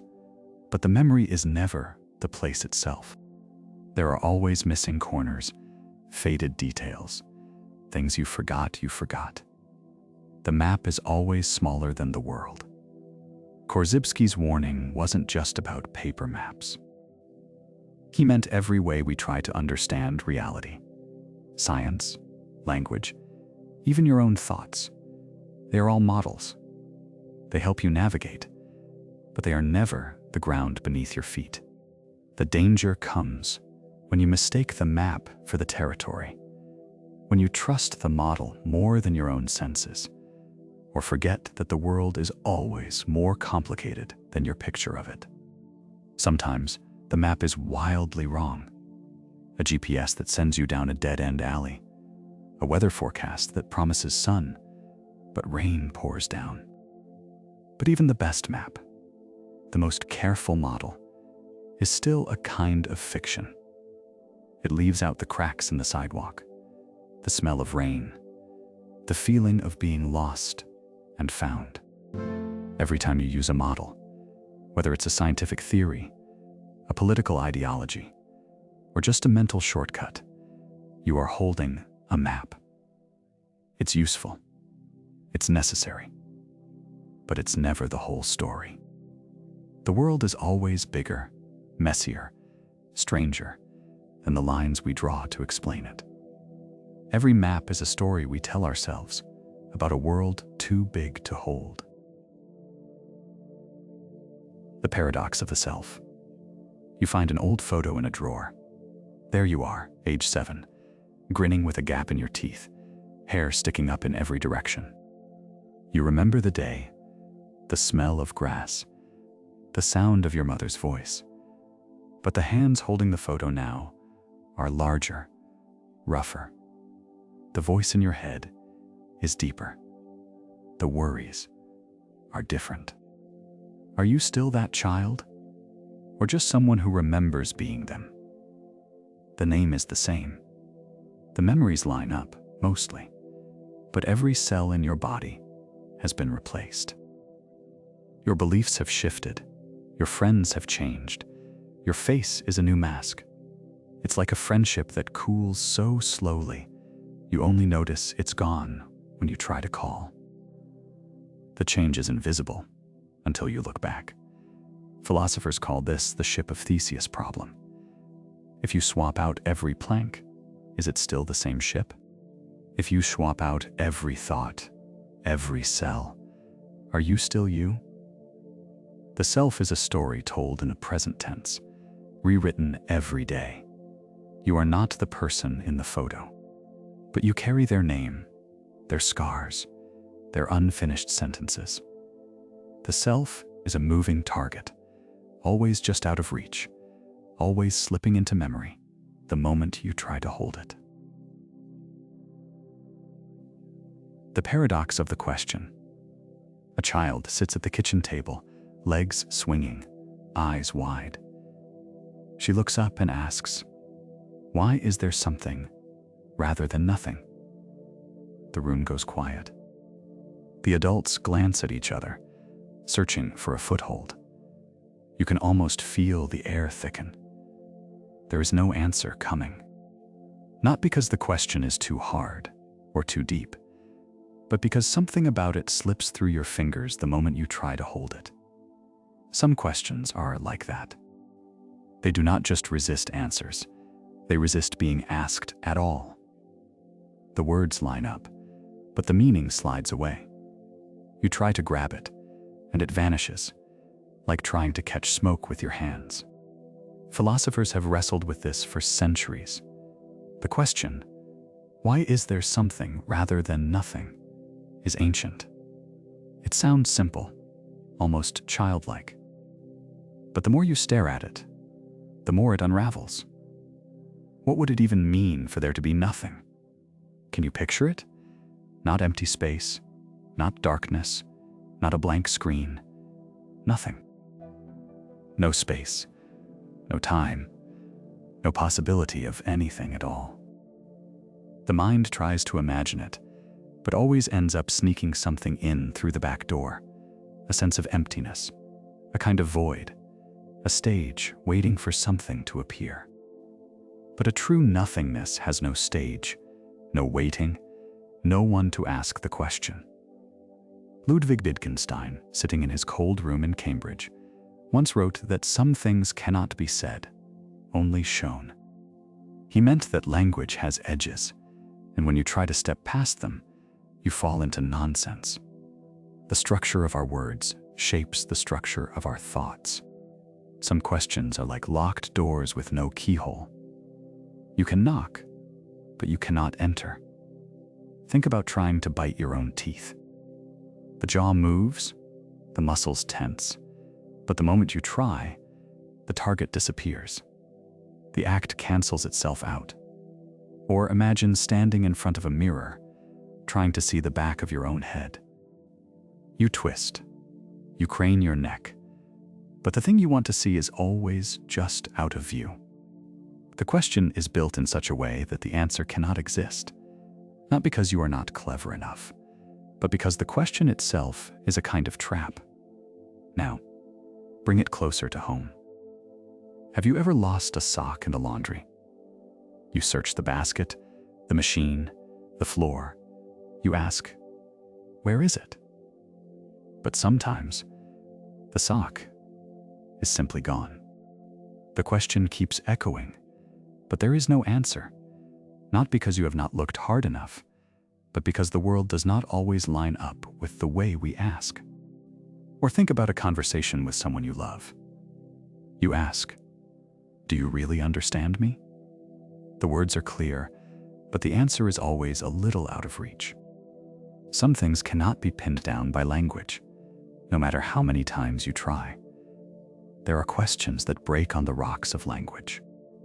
They show us the limits of what can be asked, and by extension, the limits of what can be known. The philosopher Thomas Nagel once called this the view from nowhere. We want to step outside ourselves, to see the world as it truly is, but we are always looking through our own eyes, speaking with our own words. The structure of inquiry itself sets the boundaries of what can be found. Some mysteries are not hidden behind a locked door. They are woven into the shape of the key. The discomfort comes from realizing that the mind, so eager to know, sometimes builds its own walls. There are questions that cannot be answered because they cannot even be properly asked. The limits of language are the limits of the world we can describe. And so, when a child asks, why is there something rather than nothing? The silence that follows is not a failure. It is a kind of wisdom. Some mysteries are not waiting for us to solve them. They are the reason we keep asking at all. The paradox. The paradox. You know that feeling when you finally fix something, only to watch a new problem pop up in its place? Maybe you patch a leak under the kitchen sink, wipe your hands, and then drip, drip from the pipe next to it. That's the story of paradoxes. Every time we think we've solved one, another appears, sometimes stranger than the last. For as long as people have tried to understand the world, Paradoxes have been the troublemakers and the teachers. They are not just puzzles to be solved. They are engines that drive us forward, forcing us to rethink what we thought we knew. Take Zeno's paradoxes from ancient Greece. He argued that motion itself was impossible, because to get anywhere, you first have to get halfway, and before that, halfway to halfway, and so on forever. For centuries, philosophers and mathematicians wrestled with this, until calculus finally gave us a way out. But the moment we solved Zeno's riddle, new questions about infinity and continuity sprang up, like weeds after rain. It's a bit like playing whack-a-mole at a noisy arcade. You slam down on one mole, and two more pop up somewhere else. The game never ends. In the world of ideas, paradoxes are the moles. Each time we hammer down a contradiction, the shockwave ripples out, shaking loose new mysteries. When Bertrand Russell wrote to Gottlob Frege in 1901, pointing out the contradiction at the heart of set theory, it didn't just break mathematics for a moment. It forced a total rebuild. But the fixes, new systems, new rules, brought their own paradoxes. Gödel's incompleteness theorems in the 1930s showed that even the most careful foundations would always have cracks. You can see this cycle everywhere. The liar paradox. This statement is false. Seems like a word game, but it led to entire fields of logic and computer science. Each time someone tried to patch the hole, the patch itself became a new puzzle. Even in science, paradoxes like Schrödinger's cat or the double-slit experiment didn't just confuse physicists. They opened doors to quantum mechanics, a whole new way of seeing reality. It's tempting to think that paradoxes are mistakes, glitches in our thinking that need to be erased. But what if they are the point? What if the endless cycle, problem, solution, new problem, is how progress happens? Like that leaky sink, maybe the real work is not in finding the final fix, but in learning to live with the mess, to keep tinkering, to let the questions keep us moving. Paradox is not a bug in the system, it is the engine. And the more we chase answers, the more we discover how much there is left to wonder about. The paradox of the unfinished story. A mathematician sits at her desk, pen in hand, determined to write a book that contains every truth about mathematics. She fills page after page, each theorem carefully proven, each idea tucked neatly into place. But as she turns to the next chapter, she finds the paper blank. Worse, some pages are missing entirely. She searches the desk, the floor, the shelves. The missing pieces are nowhere to be found. She tries to write them herself, but every time she thinks she's finished, a new gap appears. The book seems to resist completion, as if it knows something she doesn't. She remembers Gödel's warning. No system can fully explain itself. There will always be truths that slip through the cracks, hiding just out of reach. It's like trying to read your own mind by writing down every thought, only to realize that the act of writing changes what you know, and some thoughts vanish the moment you look for them.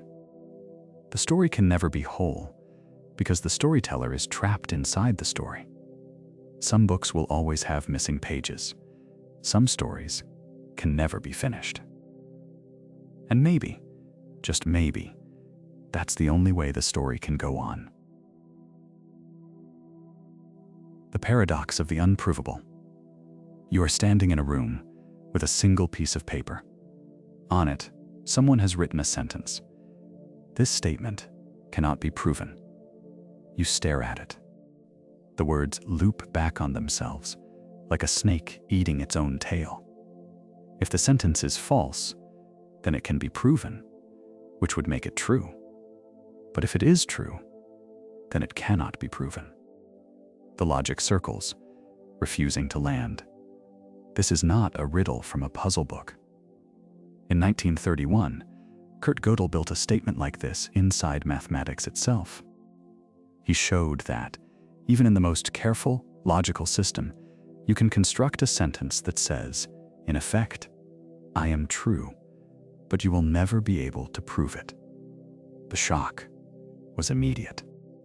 Mathematicians had believed that, with enough patience, every truth could be reached by proof. But here was a truth that hid itself, not because it was complicated, but because it was designed to slip through the net. Gödel's statement is true, but unprovable.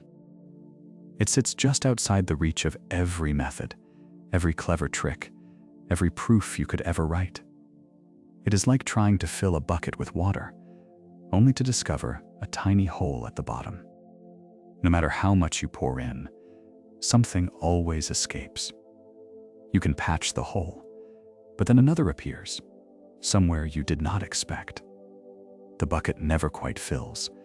The system never quite closes. There is always something leaking out, something that cannot be captured. But the feeling is even more personal than that. Imagine you keep a diary, and one day you decide to lock it with a key. You hide the key somewhere safe, but then you forget where you put it. The diary is still there, full of secrets, but you can never open it again. The knowledge exists, but it is forever out of reach. You know it is there, but you cannot touch it. The proof is locked away, and the key is lost. Mathematics, for centuries, was supposed to be the place where nothing could hide. Every statement was either true or false, and with enough work, you could always find out which. But Gödel's construction changed that. Now, there are truths that are true precisely because they cannot be proven. If you could prove them, they would collapse. Their very nature is to stay just beyond the edge of what can be reached. This is not just a technicality. It means that the dream of perfect certainty is broken. There are limits to what proof can do.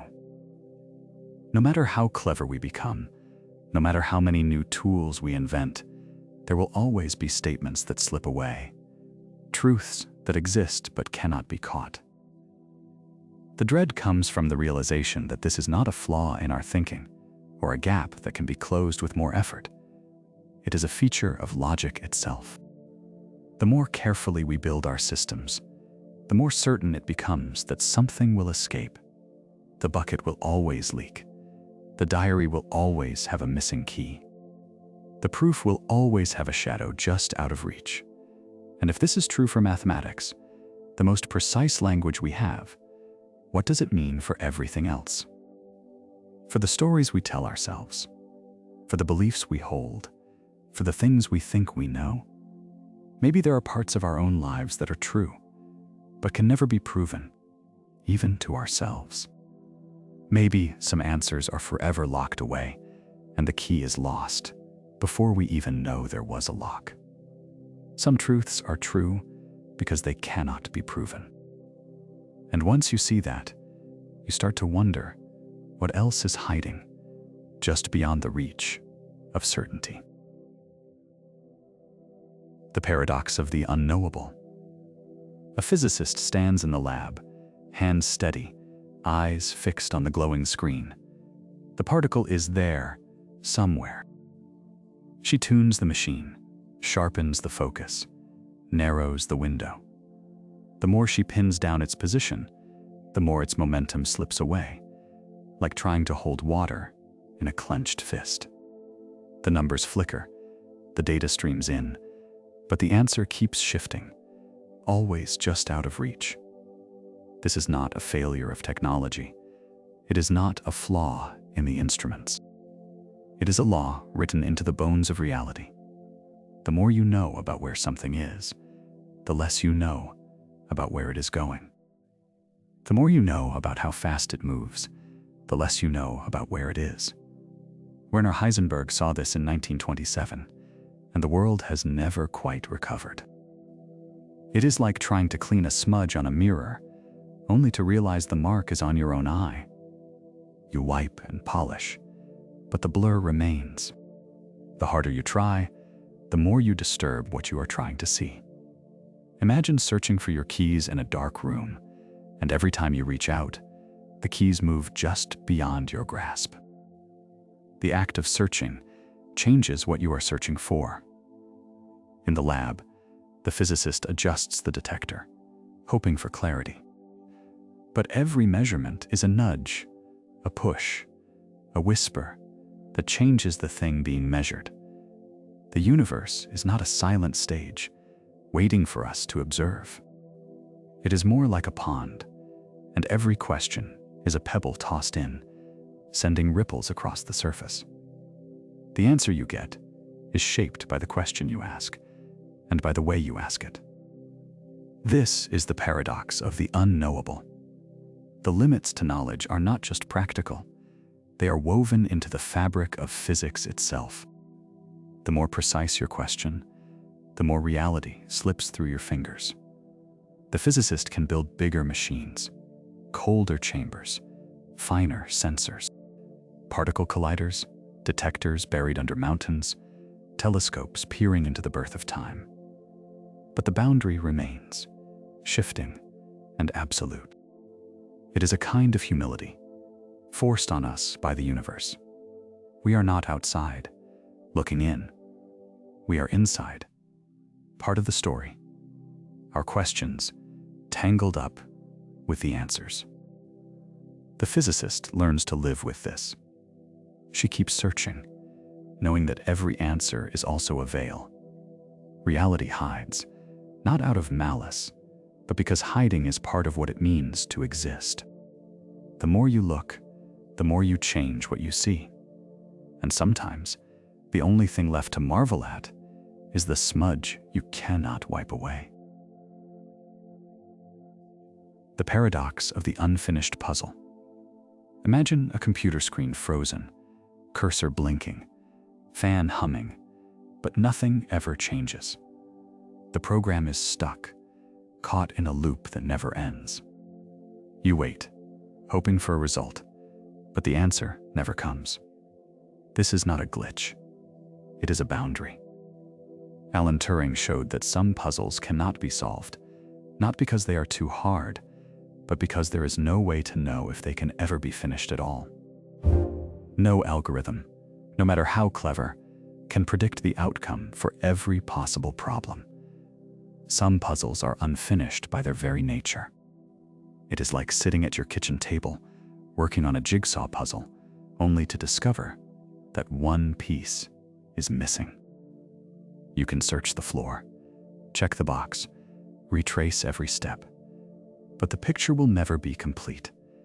The puzzle is unsolvable, and you cannot even be sure which ones are missing until you try. The limits of computation are about the shape of the possible. Some puzzles are endless, not because we lack patience, but because the universe itself refuses to give an answer. And sometimes, the only thing left is to sit with the unfinished picture, humbled by what cannot be known. The paradox of the unfinished game. You sit down at a table. The board is set. The rules are simple at first. You make your move. But as soon as your piece lands, the game changes. A new rule appears, twisting what you thought you understood. Now, every move you make spawns another rule, another twist, another layer. The game is alive, rewriting itself as you play. At first, it feels clever, like you're being challenged by a puzzle that adapts to your skill. But after a while, something shifts. You realize there's no way to win, because the finish line keeps moving. Every time you think you've found a strategy, the rules mutate. The goalposts slide out of reach.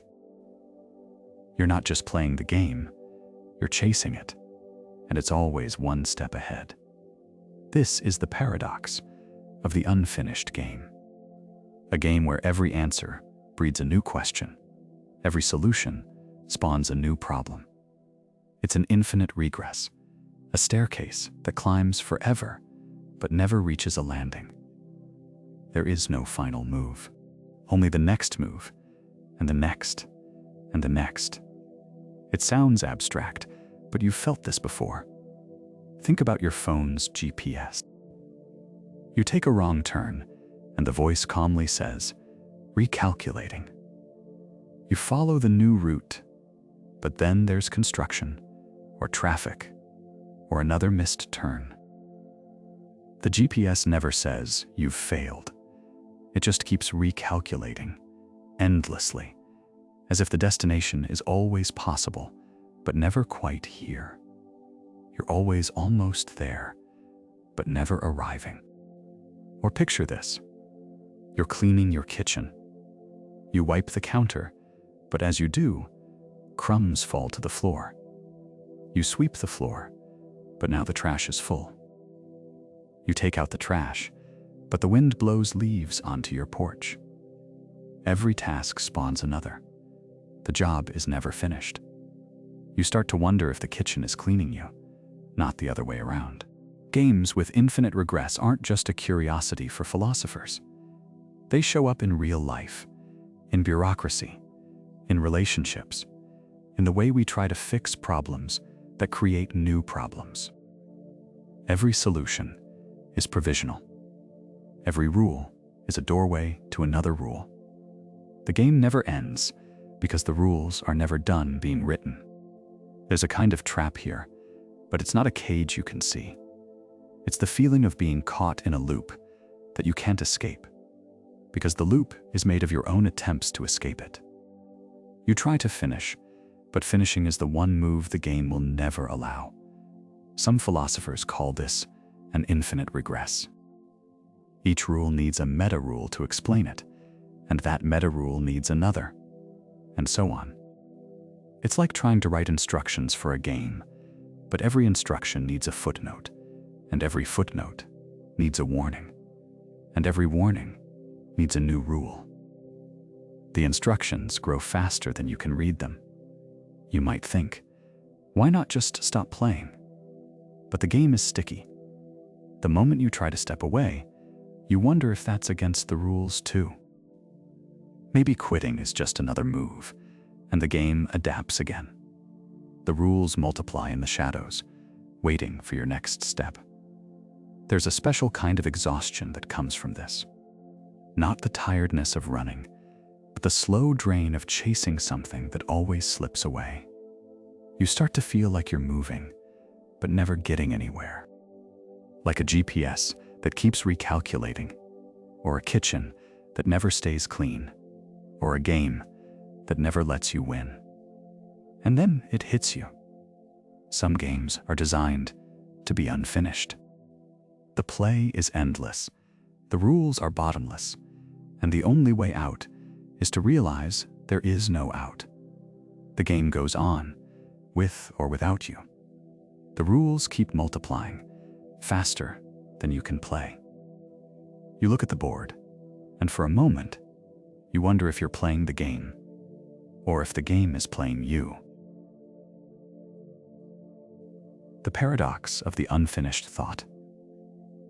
You can almost see the philosopher, hunched over a desk, eyes red from another sleepless night. The question on the page is simple, at first, but every answer splits into two more. The philosopher leans in, chasing the thread, only to find it slipping through their fingers. This is not a story of failure. It is the engine of philosophy itself.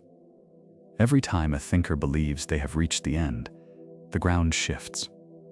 The answer, so clear a moment ago, now looks like the start of a new puzzle. Imagine walking down a hallway, lined with mirrors. You take a step, and your reflection multiplies. Each answer you reach is just another door, opening onto a new corridor, another set of mirrors. You never see the end, only more versions of yourself, asking, doubting, turning the question over and over. It sounds exhausting, but for the philosopher, this is the real work. The point is not to finish, but to keep moving. Every time a question is settled, a new contradiction appears. The history of philosophy is a graveyard of final answers, each one, sooner or later, replaced by a better question. Think about the way you try to solve a problem at home. You fix the leaky faucet, only to notice the water stain on the ceiling. You patch the stain, and now the paint looks wrong. Each solution reveals a new flaw, a new angle you had not seen. The house is never finished, but in the fixing, in the noticing, you learn how the whole thing fits together. Philosophy works the same way. Socrates asked what justice was, and the answers only made the question sharper. Descartes doubted everything, and found that doubt itself was the only thing he could not doubt. Every generation inherits a pile of unfinished thoughts and adds their own. Progress, here, is not a straight line. It is a spiral, looping back on itself, each turn a little wider, a little deeper. The failures are not dead ends. They are signposts, pointing to the next question. There is no final answer waiting at the end of the hallway. The mirrors go on forever, but in the endless reflection, something strange happens. The philosopher is changed. The questions become richer, the journey more beautiful. The unfinished thought is not a flaw. It is the invitation. The wonder is not in the answer, but in the chase. The paradox of the unfinished self. You sit with an old photo album, flipping through faces that look like you but feel like strangers. There's the kid with the wild hair, the teenager with impossible dreams, the adult who thought they finally had it figured out. Each version feels real, but none of them are you now. We like to think there's a final version of ourselves waiting at the end of the story. But every time you think you've arrived, something unravels. A belief, a habit, a certainty. And then, quietly, you start knitting yourself together again, thread by thread, never quite the same as before. Personal growth is not a straight line. It's a sweater that's always being pulled apart and reknit, sometimes in new colors, sometimes with holes that never quite close. There is no final self, no finished product to display.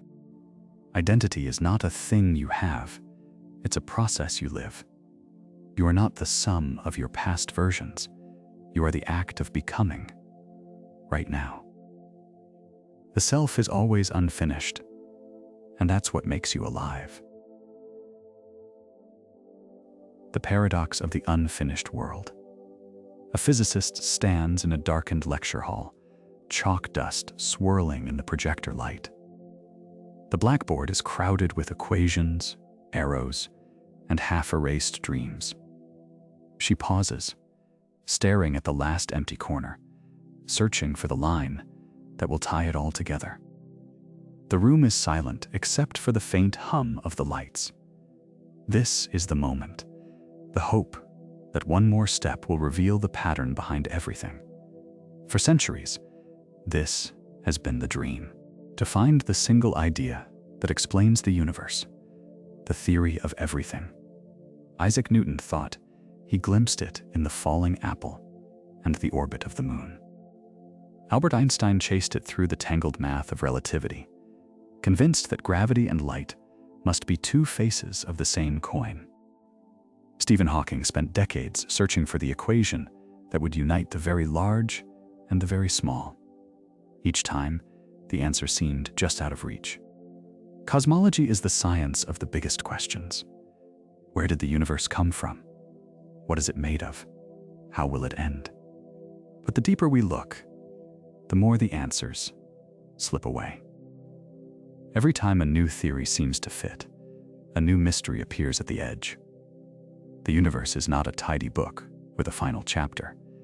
It is a story that keeps rewriting itself. Think of it like a jigsaw puzzle. You sit at the table, determined to finish. The picture on the box promises a perfect landscape, but as you fit the pieces together, you notice something strange. The shapes keep changing. The edge pieces refuse to stay put. Every time you think you have a corner, the puzzle grows another side. The more you try to finish, the more unfinished it becomes. Or maybe it is closer to cooking a family recipe. You follow the instructions, measuring and stirring, but the ingredients keep shifting. The flour turns to sugar, the salt to sand. The taste you remember from childhood is always just a little out of reach. No matter how carefully you follow the steps, the final dish is never quite the same. The recipe is alive, changing with every attempt. Physicists have chased the final theory for generations. In the 1970s, the standard model of particle physics seemed to explain almost everything, except gravity. String theory promised a deeper unity, but every solution spawned new versions, new dimensions, new puzzles. The more we learn, the more the universe reveals its unfinished edges. Dark matter, dark energy. The question of what happened before the Big Bang. Each answer opens a new door, and behind every door is another hallway. Even the language we use to describe the universe is slippery. Space and time, matter and energy, cause and effect. These are words we invented to make sense of what we see. But the universe does not owe us clarity. Sometimes, the closer we look, the more the ground shifts beneath our feet. The rules we thought were solid turn out to be local customs, not universal laws.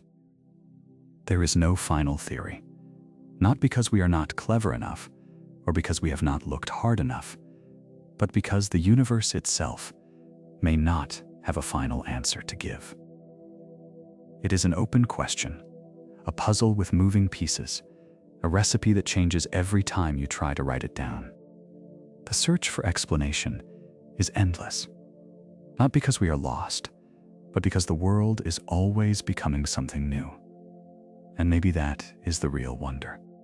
The universe is not a finished painting, hanging silent in a gallery. It is a work in progress, a story that keeps unfolding, a question that refuses to close. The more we learn, the more we realize how much is left to discover. The world is unfinished, and so are we. Every answer is just another invitation to keep searching, to keep asking, to keep building the puzzle, even as the pieces change in our hands. The descent begins. You notice it first as a heaviness in your chest. Not panic, not yet. Just a slow, creeping weight. The kind that settles in when you realize you have been asking questions for hours, and every answer only opens another door. It is like standing in your kitchen with a bucket under the sink.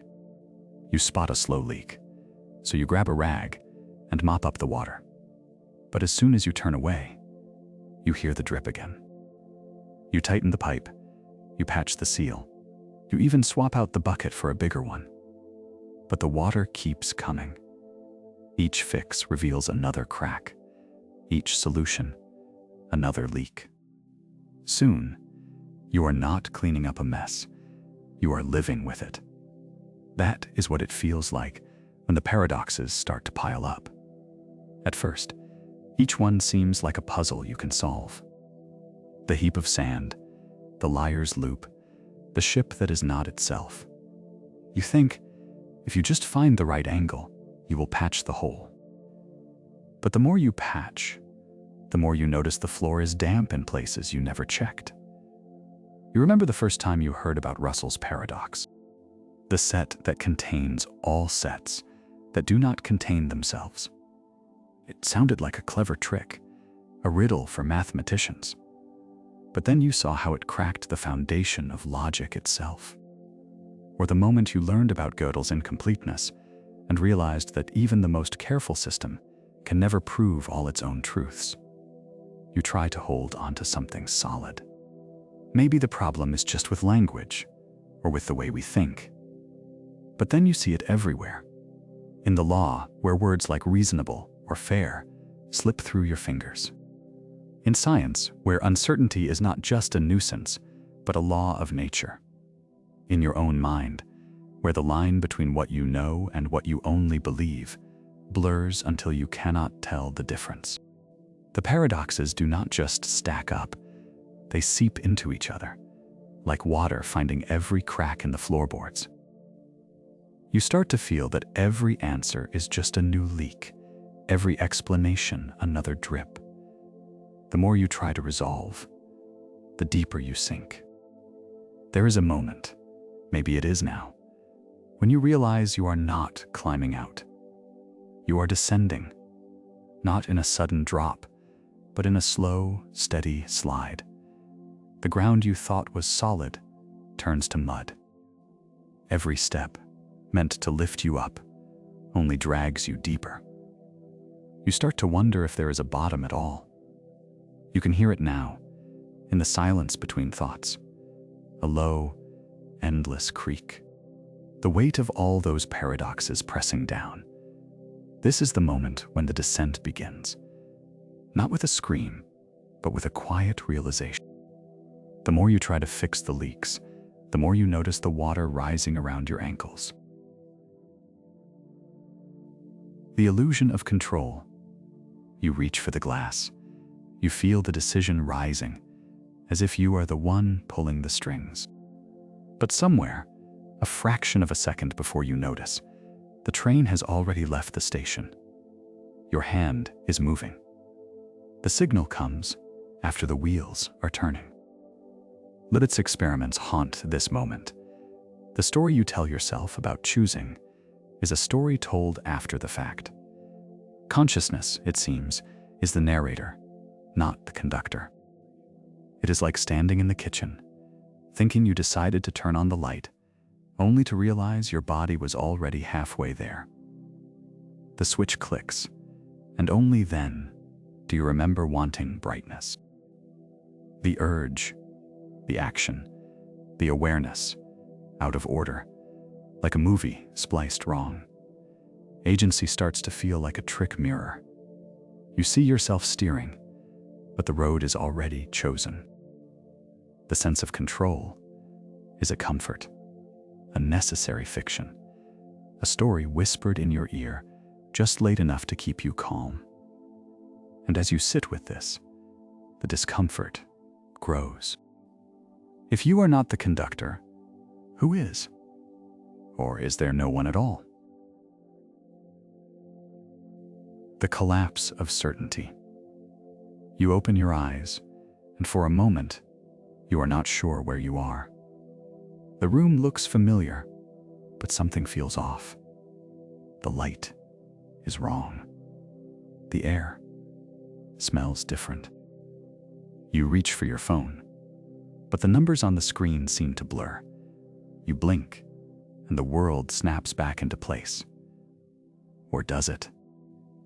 That flicker of doubt, that split second when you cannot trust your own senses, is the doorway. Step through, and you find yourself in a hallway of mirrors. Every reflection looks almost right, but not quite. You reach out to touch the glass, and your hand meets cold resistance. You try to find the real you, but every image shifts as you move. The more you search, the less certain you become. Radical skepticism is not a theory.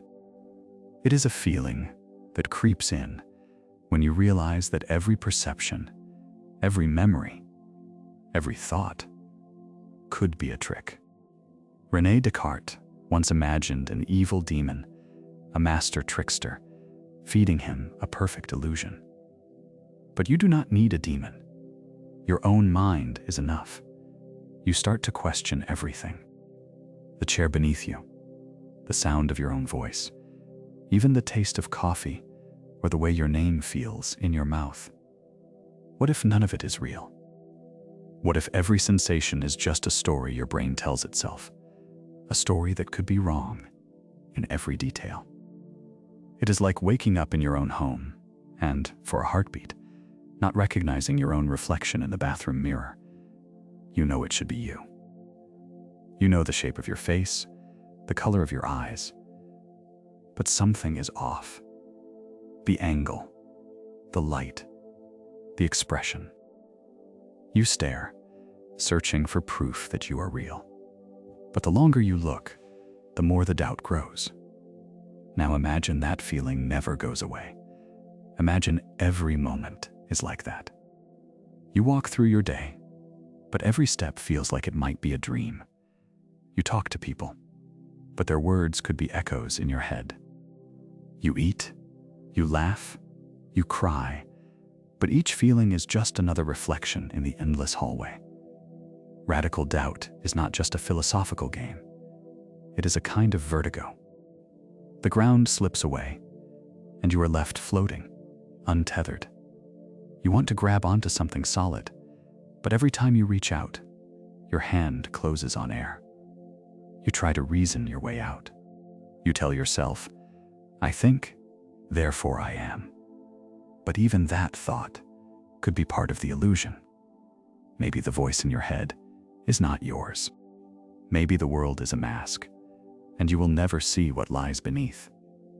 The dread settles in slowly. It is not a sudden collapse, but a quiet unraveling. You realize that nothing can be known for sure.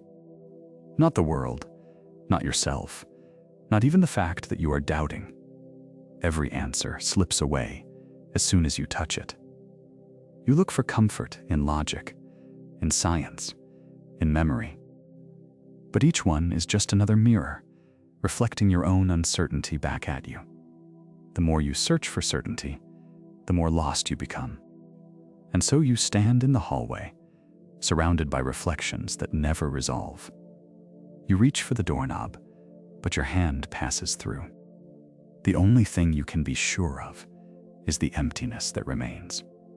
Sometimes, the scariest thing is not what you do not know, but the feeling that you can never know anything at all.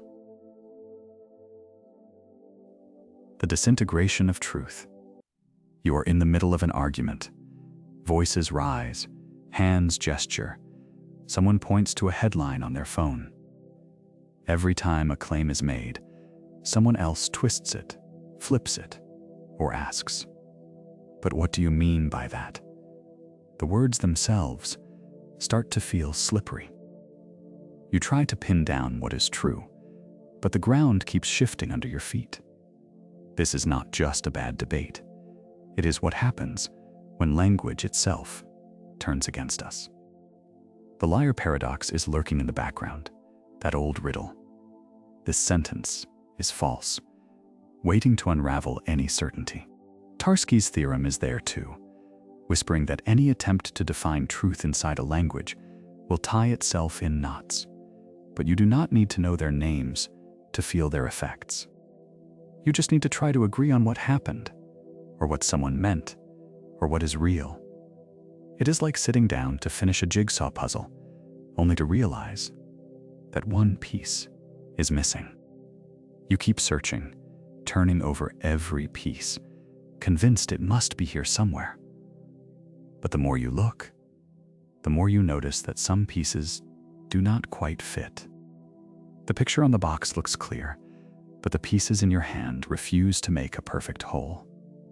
You try to force them together, but the edges bend and the image warps. In a real conversation, this happens when two people argue about a news story. One says, "That's what the article said."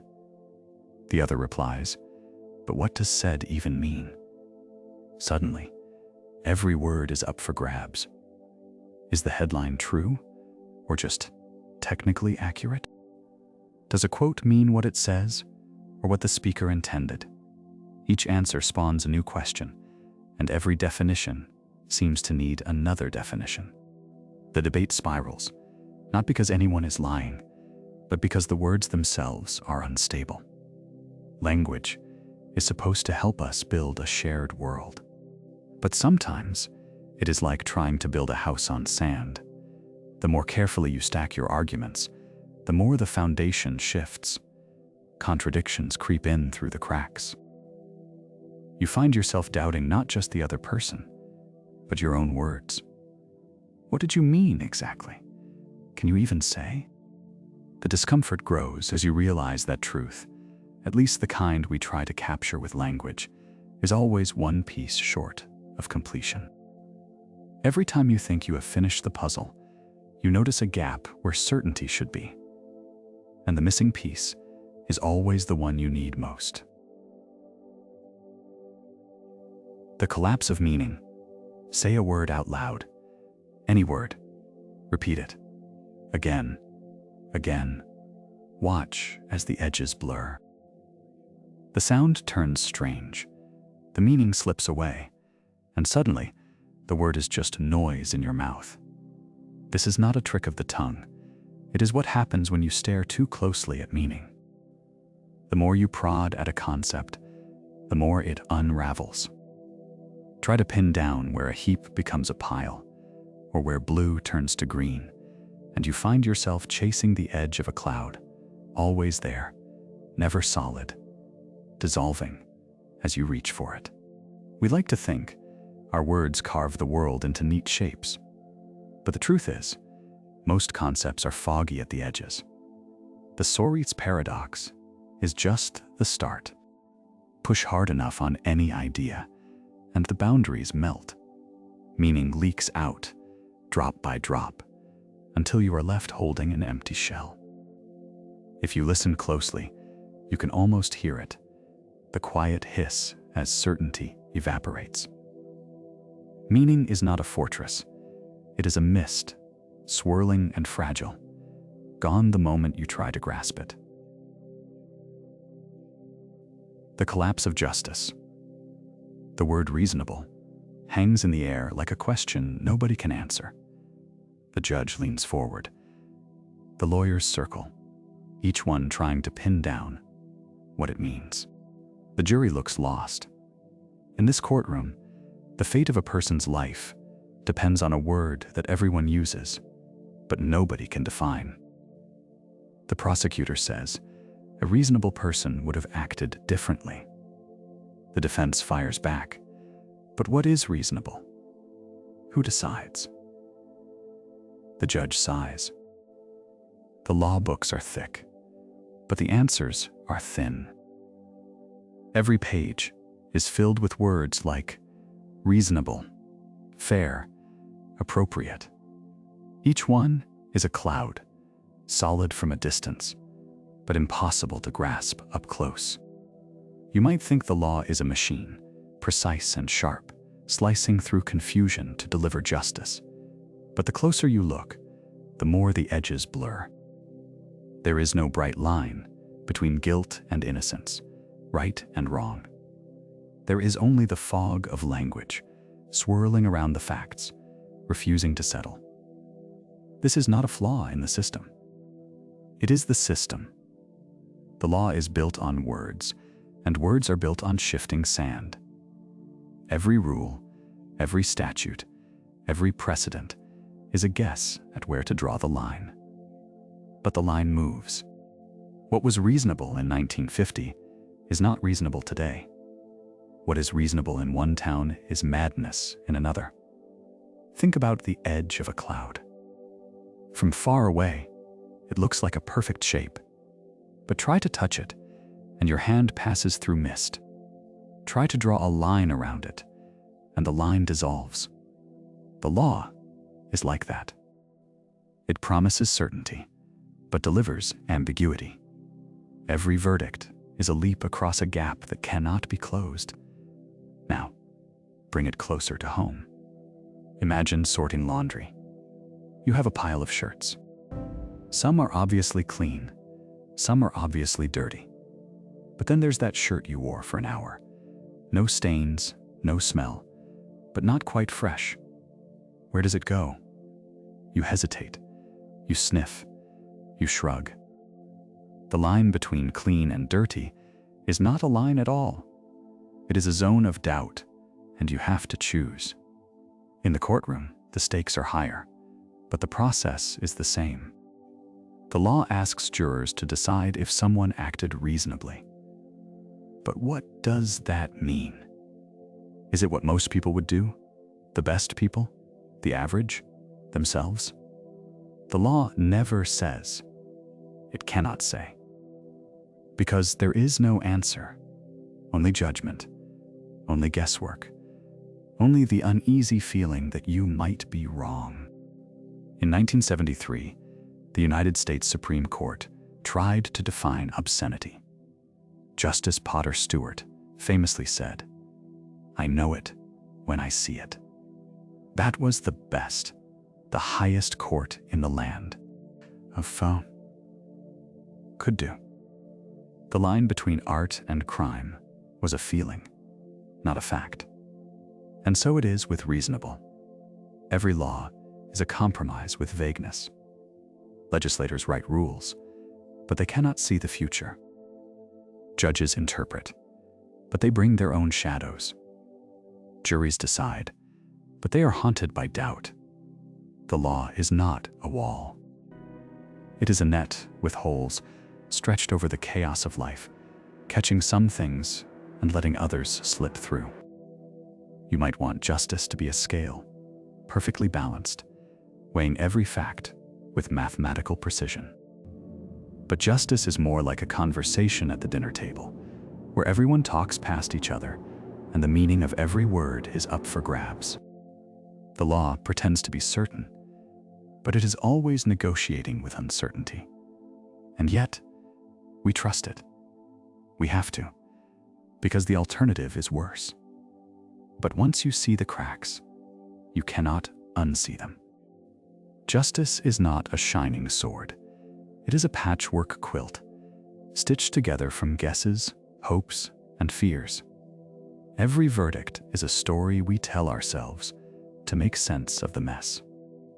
So the next time you hear the word reasonable, remember the cloud, the laundry, the shirt that is neither clean nor dirty. Remember the judge, the jury, the lawyers, all reaching for a line that is not there. Justice is built on ambiguity, and so, in the end, is almost everything you care about. The collapse of self. You stand in the bathroom, steam curling on the glass, and for a moment, the face in the mirror does not belong to you. The eyes are familiar, but the shape of the mouth is wrong. The tilt of the head is off by a fraction. You blink, and the stranger blinks back. This is not a dream. It is the slow, creeping doubt that comes when you realize you have changed so much, you are no longer sure where the old self ends and the new one begins. The feeling is not sudden. It is a quiet erosion, like water wearing down stone. Philosophers have circled this problem for centuries. The ship of Theseus, rebuilt plank by plank, until nothing original remains. Is it still the same ship, or has it become something else entirely? The question is not just about boats, it is about you. Every cell in your body is replaced, little by little. Memories fade, habits shift, opinions soften or harden. The person you were at 7, or 17, or 27 is gone. You carry their name, but not their mind. You remember fragments, but the thread is frayed.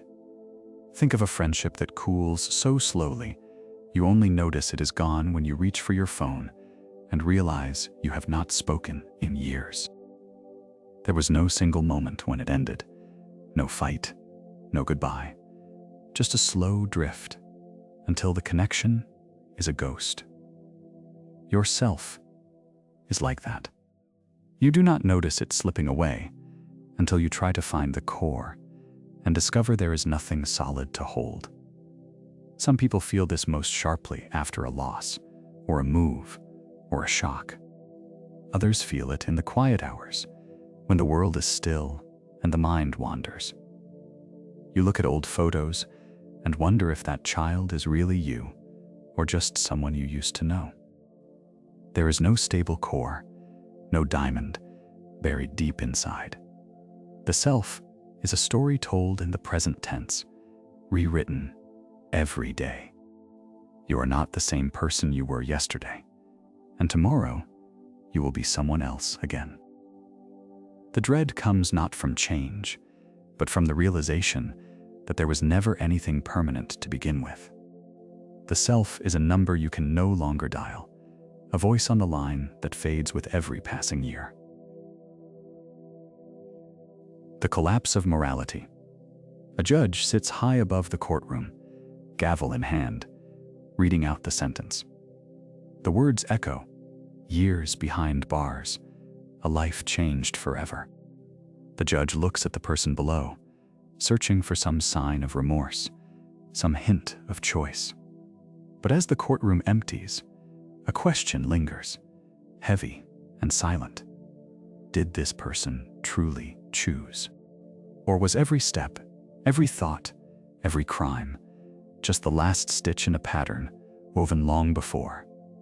If free will is a story we tell ourselves, then blame is just another thread in the same fabric. Tug at it, and the whole sweater starts to unravel. The judge's certainty phrase, if no one truly chooses, who deserves punishment? Who can be praised, or blamed, or forgiven? Morality, once solid as stone, now feels like something soft and loose, slipping through the fingers. The rules, the judgments, the lines between right and wrong, all of it starts to blur. The judge leaves the bench, but the question follows. If no one is truly responsible, what is left of ethics at all? The courtroom is empty, but the echo remains. What if the very idea of right and wrong is just another illusion, waiting to come undone? The collapse of progress. You can almost feel the weight of centuries pressing down on your shoulders. Philosophy, for all its grand promises, has always been a story of exhaustion. Every time a thinker claims to have solved the riddle, the ground shifts beneath their feet. Plato builds his world of perfect forms, only for Aristotle to poke holes in the clouds. Descartes finds certainty in the mind, then Hume sweeps it away with a shrug. Kant patches the cracks, but the leaks just move somewhere else. It's like watching someone play whack-a-mole for 2,000 years. Each time a head pops up, a paradox, a contradiction, a question that won't die, someone swings the mallet with all their might. For a moment, the board is quiet. Then, from a new hole, another problem appears. The game never ends. The mallet grows heavier. The moles seem to multiply. In science, the pattern repeats. Isaac Newton's universe was a perfect machine, every gear turning in harmony. For a century, it looked like the final answer. Then Einstein arrives, and suddenly time itself bends and warps. Quantum mechanics follows, and the very idea of certainty dissolves into probability. Each revolution solves one puzzle and leaves a dozen new ones scattered on the floor. You can see the same cycle in your own life. Think about fixing a leaky faucet. You tighten one bolt, and the drip stops, only for water to start seeping from somewhere else. You patch that, and now the pressure's wrong. The more you try to fix, the more the problem mutates. Progress feels real, but the finish line keeps moving. Or imagine trying to organize a closet that never stays tidy. You sort the shirts, fold the jeans, line up the shoes. For a moment, everything is in its place. But a week later, socks have vanished, a shirt is missing a button, and the shoes are tangled in a heap. The work never ends. Each solution is temporary, a brief pause before the next round of chaos. Philosophy's history is a graveyard of final answers. Every system, every grand theory, was once a monument to certainty. Each one now stands as a ruin, overgrown with the weeds of new questions.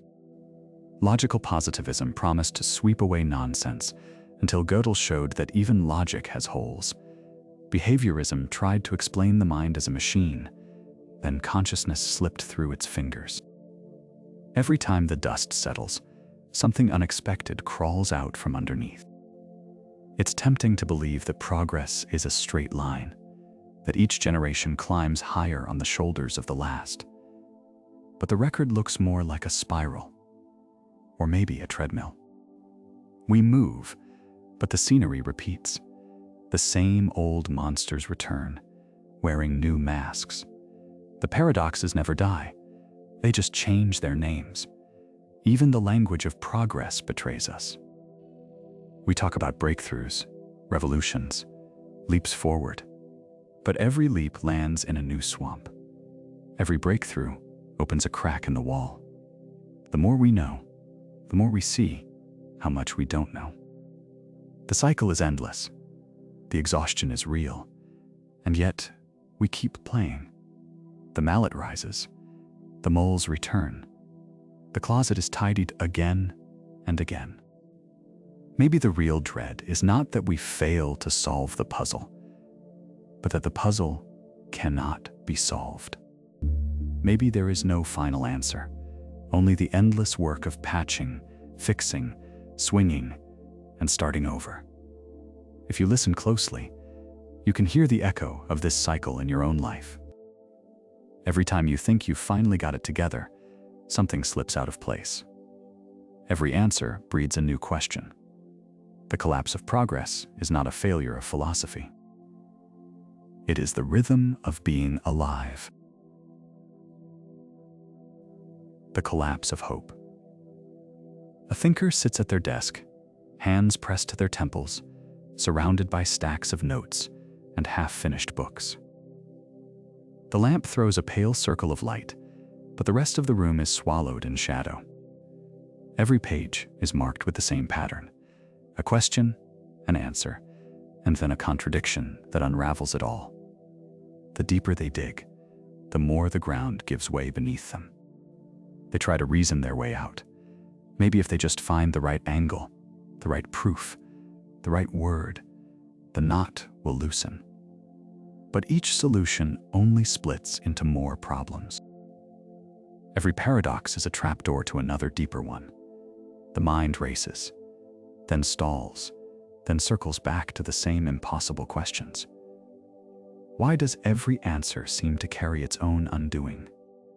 It is like trying to fill a bucket that has a slow leak. You pour in water, and for a moment, it seems to rise. But the level never quite reaches the top. No matter how carefully you patch the holes, another one appears. The effort becomes frantic, pouring faster, patching more, but the leak is always just ahead of you. The bucket never fills. The hope that it might is what keeps you going, but the evidence is always against you. The thinker remembers the first time a paradox unsettled them, a simple riddle. Maybe the liar's loop, or the heap that disappears. Back then, it was almost fun, a puzzle to be solved. But now, the puzzles have multiplied. Each one gnaws at the edges of certainty. The liar paradox, the heap, the ship that is not itself, the set that destroys itself, the halting mind, the evil demon. Each contradiction is a crack in the foundation. The cracks spread until the whole structure feels ready to collapse. They look for escape. Maybe, if they step back, the contradictions will shrink. But the paradoxes are everywhere, woven into language, logic, even the sense of self. There is no outside. The mind tries to retreat, but finds only more questions waiting in the dark. It is like arguing with someone you love and realizing that every attempt to explain only makes things worse. The words twist, the meanings slip, and suddenly you are both lost, unable to find your way back to understanding. The harder you try, the further away resolution seems. Despair settles in. Not the sharp pain of a single loss, but the slow, heavy weight of realizing that nothing can be resolved. The thinker feels the last drops of hope draining away, leaving only the echo of questions that cannot be answered. The room grows colder, the light from the lamp flickers. There is no final proof, no safe ground, no way out of the maze. Only the sense that hope itself is leaking away, drop by drop, into the dark. The turn. You feel it in your chest, a strange lightness after the storm. For so long, every paradox has pulled at the threads of your certainty, unraveling what you thought you knew. But then, something shifts. The unraveling slows. You notice the loose threads in your hands, and for the first time, you wonder if you could knit them into something new. It is like pulling apart an old sweater, watching it fall into a tangled heap, and then realizing you can start again. The holes become space for something new to grow. The gaps are not failures. They are invitations. Maybe the lack of answers is not a defeat. Maybe it is a kind of freedom. When the old patterns fall away, you are left with possibility. The weight lifts. The story is not over. It is turning. And in that turning, you glimpse a new way of seeing. Not all is lost. Some things are only just beginning. The freedom of uncertainty. You know that feeling when you finally unclench your jaw and you realize you've been holding it tight for hours? That's what it's like to let go of the need to be certain. There's a kind of quiet relief that spreads through your mind, like opening a window after a long, stuffy winter. For so long, we're taught to chase answers, to lock things down, to build our lives on solid ground. But what if that ground is just another cage? Imagine someone sitting at their desk, surrounded by stacks of books, notes, and highlighted passages.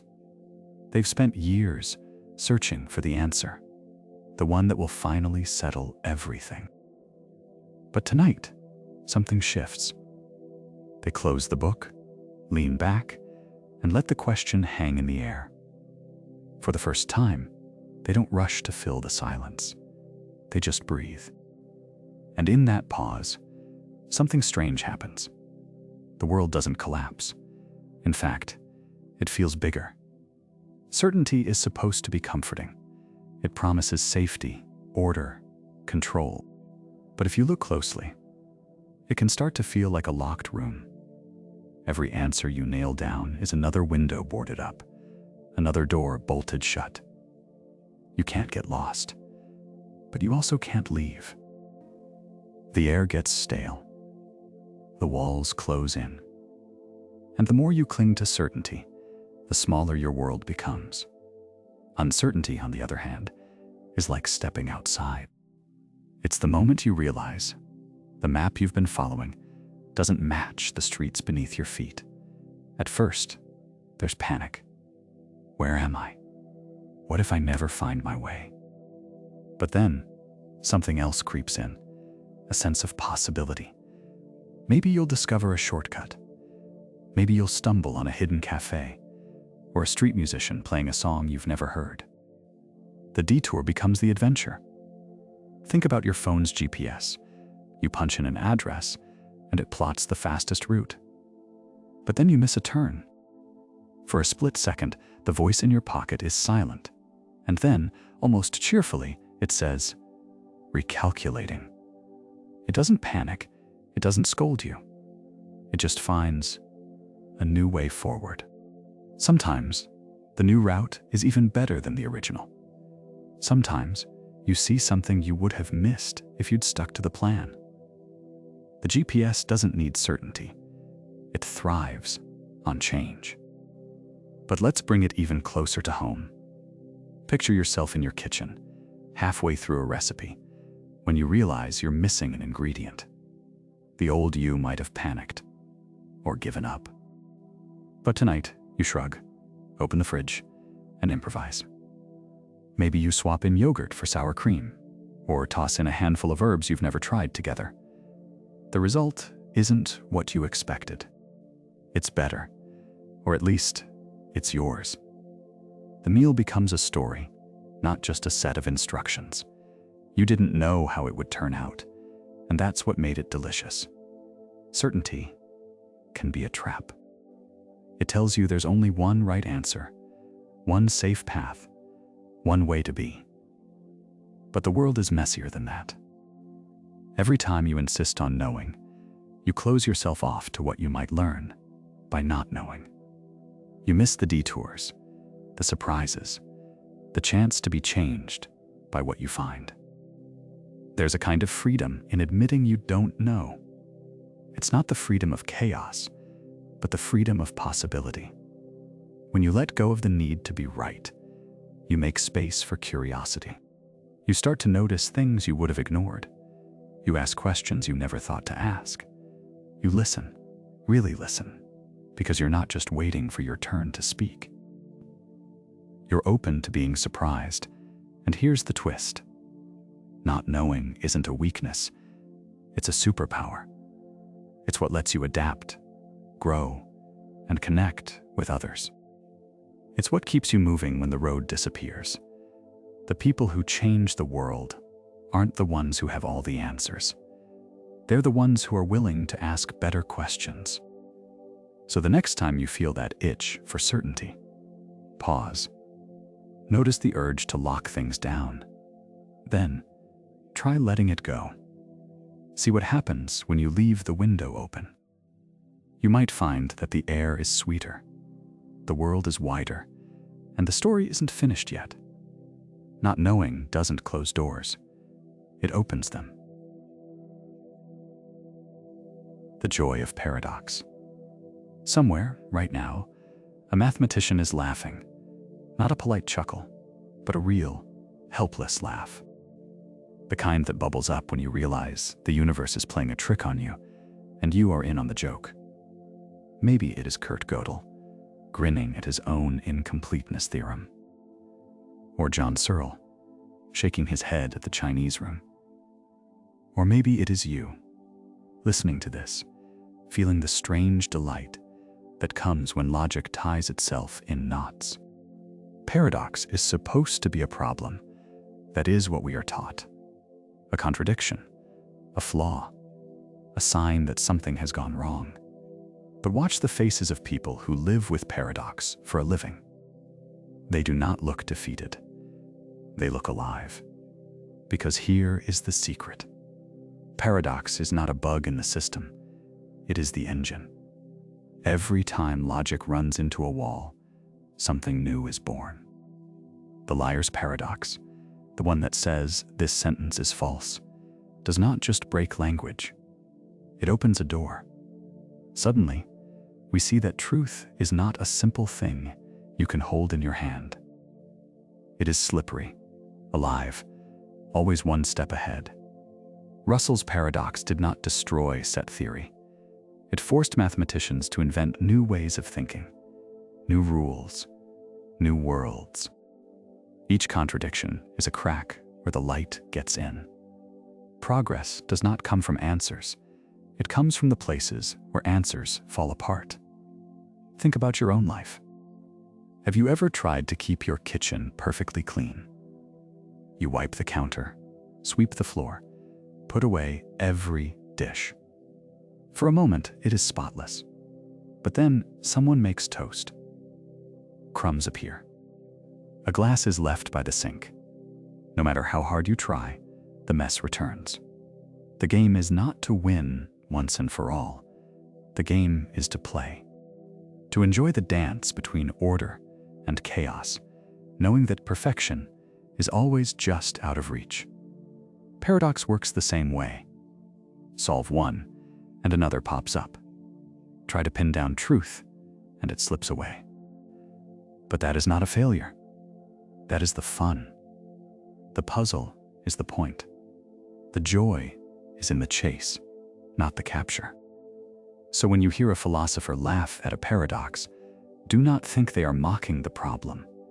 They are celebrating the game. They know that every contradiction is an invitation. A chance to see the world from a new angle, to invent, to play, to wonder. Paradox is not a wall. It is a playground. And the more you chase it, the more you realize the puzzle was never meant to be solved. It was meant to be enjoyed. The beauty of the unfinished. A painter stands before a canvas, brush frozen midair. The corner of the painting is bare, a swirl of color trailing off into nothing. Visitors lean in, drawn not just to what is there, but to what is missing. The unfinished edge pulls at the mind, inviting it to wander, to imagine what could have been. There is a strange beauty in what is left open. Think of a jigsaw puzzle with one piece missing. Most people would call it incomplete, maybe even ruined. But that gap becomes the most interesting part. It is the place where your mind fills in the shape, invents possibilities, wonders about what is lost. The missing piece makes the puzzle yours, in a way a finished one never could. Stories that end mid-sentence, melodies that trail off, puzzles that never quite resolve. These are not failures. They are invitations. They leave space for you to step in, to become part of the art. The unfinished is not a flaw to be fixed, but a doorway to wonder. Sometimes, what is left undone is what makes something unforgettable. Incompleteness is not emptiness. It is a space where beauty breathes. The power of doubt. Richard Feynman stands at the blackboard, chalk in hand, erasing a line he wrote only seconds ago. He frowns, steps back, and mutters, "That can't be right." The room is silent, except for the soft squeak of chalk and the restless shuffle of his feet. He's not frustrated. He's alive. For Feynman, doubt is not a problem to be solved. It's the fuel that keeps him moving. Doubt is the engine of all progress. It's easy to imagine that science, philosophy, even daily life are built on answers. But the real story is messier. Every breakthrough, every leap forward, begins with someone saying, "Wait, what if we're wrong?" Think about the way children ask questions. Why is the sky blue? Why do apples fall? Why do I have to go to bed? Each question is a tiny act of rebellion against the world as it's given. The child isn't satisfied with the first answer. They want to know what's underneath. That's the spirit of doubt. It's not cynicism, it's curiosity with teeth. Feynman once said, "I would rather have questions that can't be answered than answers that can't be questioned." He meant it. When he won the Nobel Prize, he didn't celebrate the solution. He celebrated the new questions it opened up. The moment you stop doubting, you stop moving. Certainty is a full stop. Doubt is a green light. But doubt isn't just for scientists. It's woven into the fabric of every discovery. In the 16th century, Copernicus looked at the sky and doubted the old maps. Galileo doubted what he was told about falling objects.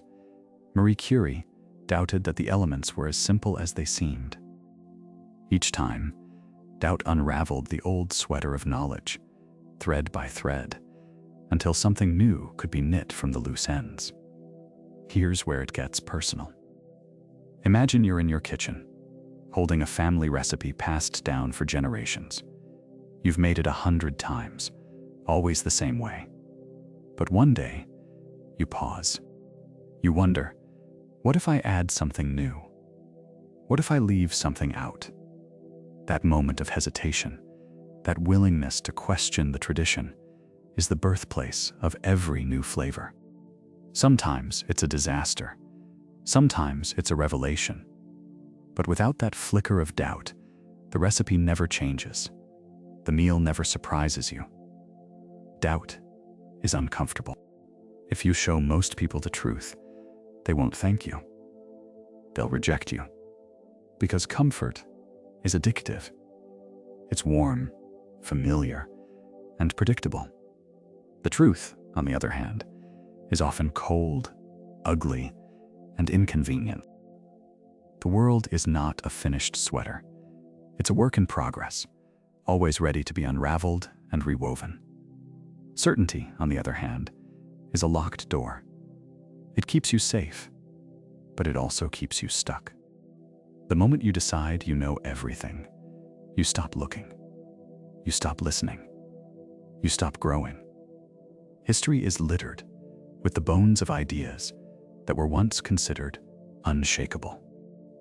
The earth at the center of the universe, disease caused by bad air, the atom as the smallest thing. Each one fell, not because someone had the right answer, but because someone dared to doubt. Even in your own life, doubt is the quiet voice that asks, is this really the only way? It's the reason you try a new route to work, question an old belief, or wonder if you could be more than you are. Doubt is not a weakness. It's the strongest move you can make. It's the invitation to begin again, to see with fresh eyes, to refuse the comfort of the known in favor of the adventure of the unknown. Every thread you pull is a chance to weave something new. The Gift of Ambiguity. A poet sits at her desk, pen hovering above the page, a single word refusing to settle. She writes, erases, rewrites. The line could mean longing, or regret, or maybe both. She leaves it unresolved, a doorway instead of a wall. Later, someone else reads her poem. They pause at that same line, feeling a flicker of recognition, something true, but hard to name. The poem does not tell them what to feel. It lets them find their own way in the fog. Ambiguity is not a flaw here. It is the secret ingredient. The poem is richer because it refuses to pin itself down. Each reader brings their own weather to it, and the meaning shifts with every pair of eyes. Think about the edge of a cloud. You can point at it, but you cannot draw a line around it. The closer you look, the more it dissolves. Try to bottle the blur, and you lose the cloud. Ambiguity is like that, soft, shifting, impossible to fence in. But that is where the beauty lives. Or take a painting by Claude Monet. Stand close, and the lilies are just smudges of color. Step back, and the pond appears. The painting is not less real because it is vague. It is more alive because it lets your mind wander. The blur is not a mistake. It is an invitation. Even in conversation, ambiguity gives us room to move. A friend says, "I'm fine," and you know there is more beneath the surface. The words are a window, not a verdict. Vagueness lets us listen for what is not said, to imagine possibilities that certainty would shut out. Certainty is a locked door. It says this is what it means, and nothing else. Ambiguity leaves the door ajar. It lets the breeze in. It makes space for surprise, for play, for the kind of meaning that grows in the gaps. If you have ever tried to describe a feeling and found yourself reaching for metaphors, you have touched this power. The best art, the best stories, the best moments in life, they all live in the places where things are not quite clear, where the answer is a little out of reach. And that is what makes you lean in. Ambiguity is not a problem to be solved.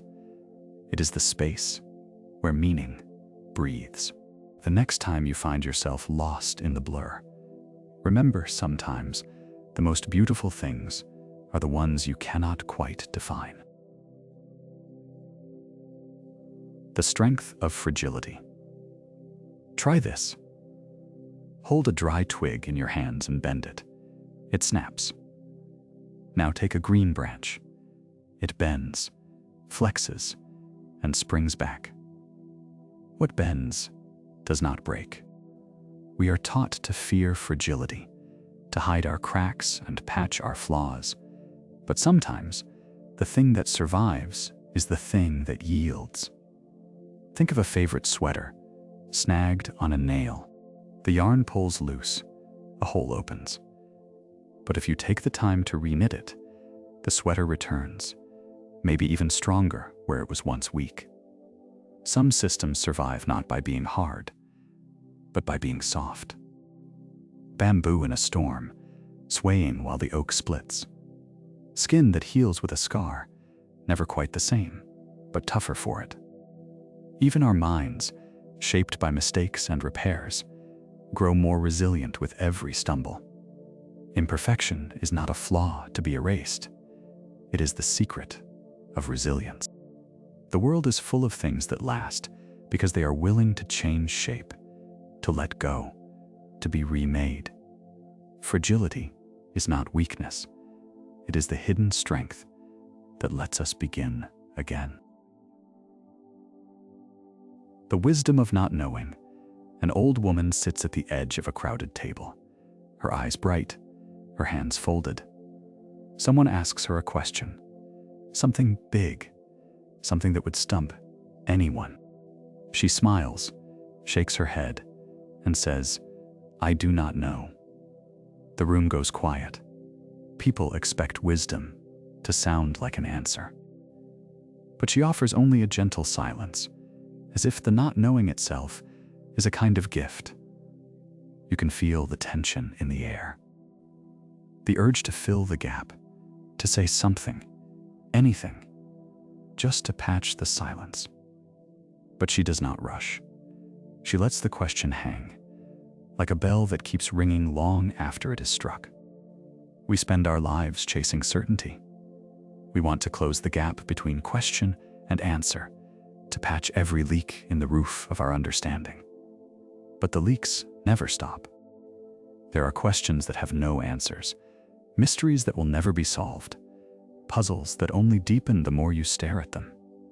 The wise woman knows this. She is not afraid of the leak. She has learned to live with it. Think about a bucket with a slow leak. At first, you panic. You patch it, tape it, maybe even buy a new one. But after a while, you realize the leak is not going away. You start to use the bucket anyway. You fill it, carry it, let it drip. You learn to work around the loss. The bucket is never perfect, but it is still useful. You stop fighting the leak, and life gets quieter. Here's another way to see it. Imagine living in a house with a squeaky floorboard. At first, it drives you crazy. You try to fix it, but nothing works. Eventually, you stop noticing the squeak. It becomes part of the house, part of your life. You learn to step around it, or maybe you even come to like it. A little reminder that perfection is not required for comfort. Wisdom is not about having all the answers. It is about knowing which questions will never be answered and learning to rest in that space. The old woman at the table is not ignorant. She is open. She has let go of the need to be right, the need to be certain. She is ready to be surprised. There is a kind of peace that comes from letting go of certainty. It is not the peace of having everything solved. It is the peace of knowing that some things cannot be solved. And that is not a flaw. It is a feature. The world is bigger than our answers. The mind is deeper than its own understanding. Think about your own life. How many times have you chased an answer only to find the question growing larger? How many times have you tried to fix a problem only to discover that the problem was part of the landscape? Maybe wisdom is not about patching every leak, but about learning which leaks matter and which ones you can live with. There is a bookshelf in your mind. Some shelves are full, some are empty. You can spend your life trying to fill every shelf, or you can learn to love the gaps. Wisdom is about knowing which shelves will always be empty and learning to love the space between the books. It is about accepting that some things cannot be known, and that is not a failure. It is a kind of freedom. The old woman smiles again. Someone else asks her a question. She listens, nods, and says, I do not know. But this time, the room feels lighter. The silence is not a void. It is a space where something new might happen. A place where surprise can enter. Maybe the real secret is learning to live with the leaks, to walk on the squeaky floor, to smile and say, I do not know, and mean it. Wisdom is not knowing, but knowing what cannot be known. And sometimes, that is the wisest thing anyone can say. The play of the mind. A child sits cross-legged on the living room floor, surrounded by puzzle pieces. The puzzle on the table is strange. No picture on the box, no edge pieces, and every time a piece clicks into place, another gap appears somewhere else. The child grins, not frustrated, but delighted. There is a kind of laughter that bubbles up when the rules keep changing, when the game refuses to end. The mind, it turns out, loves this kind of play. If you have ever watched a child with a toy that doesn't quite work the way they expect, a jack-in-the-box that pops up early, a maze with moving walls, you know this look. It is the look of someone who is not trying to win, but to see what happens next. The joy is not in finishing, but in the surprise, the twist, the next impossible move. Paradox is the mind's favorite game. Every time you think you have pinned down an answer, what is truth? What is self? What is real? Another question squirms out from under your thumb. It is like playing whack-a-mole, but the moles are ideas, and the hammer is curiosity. You never run out of moles. You never want to. Think about the last time you argued with a friend about something that can't be settled. What counts as a heap, or whether a ship with new planks is still the same ship. The conversation loops and doubles back, and nobody really wants it to end. The pleasure is in the chase, not the capture. Even grown-ups, with all their seriousness, can't resist. And I mention new paradoxes just to see what happens. Philosophers poke at the edges of meaning, not to close the case, but to keep the game going. The mind is a child with a puzzle that never ends, and it wouldn't have it any other way. There is a secret here, hiding in plain sight. The mind delights in the puzzle, not the solution. The joy is not in tying up every loose end, but in pulling at the threads, watching the pattern shift and shimmer. Paradox is not a problem to be solved, but a playground. The more you chase the answer, the more the game reveals itself. And somewhere, deep down, you know that the real fun is in never finishing the puzzle at all. The embrace of the unfinished. There's a box on the kitchen table. The puzzle inside is almost done. Almost. One piece is missing. The person who started it knows exactly where it should go, but the piece is gone for good. At first, there's frustration. The urge to finish, to make the picture whole, is almost physical. But then something shifts. The empty space becomes a kind of signature, a mark that this puzzle is theirs and no one else's. The missing piece is not a flaw, it's a story. Life is like that. We chase after completion, finishing the project, reaching the goal, tying up every loose end. But every time we think we're done, something new appears. Another question, another challenge, another blank space. The edges keep moving. The picture is never quite finished. And maybe that's the point. The meaning isn't in the last piece snapping into place. It's in the hours spent searching, the laughter, the mistakes, the quiet moments of almost. The journey is the meaning. The unfinished parts are what make it real. Somewhere, a person sits back from their half-written novel, their half-painted wall, their half-lived dream, and feels a strange peace. The story is still unfolding, and that's exactly how it should be. The return to the surface. Your lungs ache. For a moment, there is only the pressure, the cold, the weight of water above you. Then, light. You break the surface, gasping, blinking, the world suddenly loud and bright. The air tastes different. Your arms feel heavy, but you are here, back in the open, and everything looks strange and new. That's what it feels like, coming up from a long dive into paradox. You remember the descent, the questions that twisted back on themselves, the puzzles that refused to be solved, the sense that every answer only led to another riddle. Down there, in the depths, the world was upside down. Up was down, certainty dissolved, and even the ground beneath your feet seemed to shift.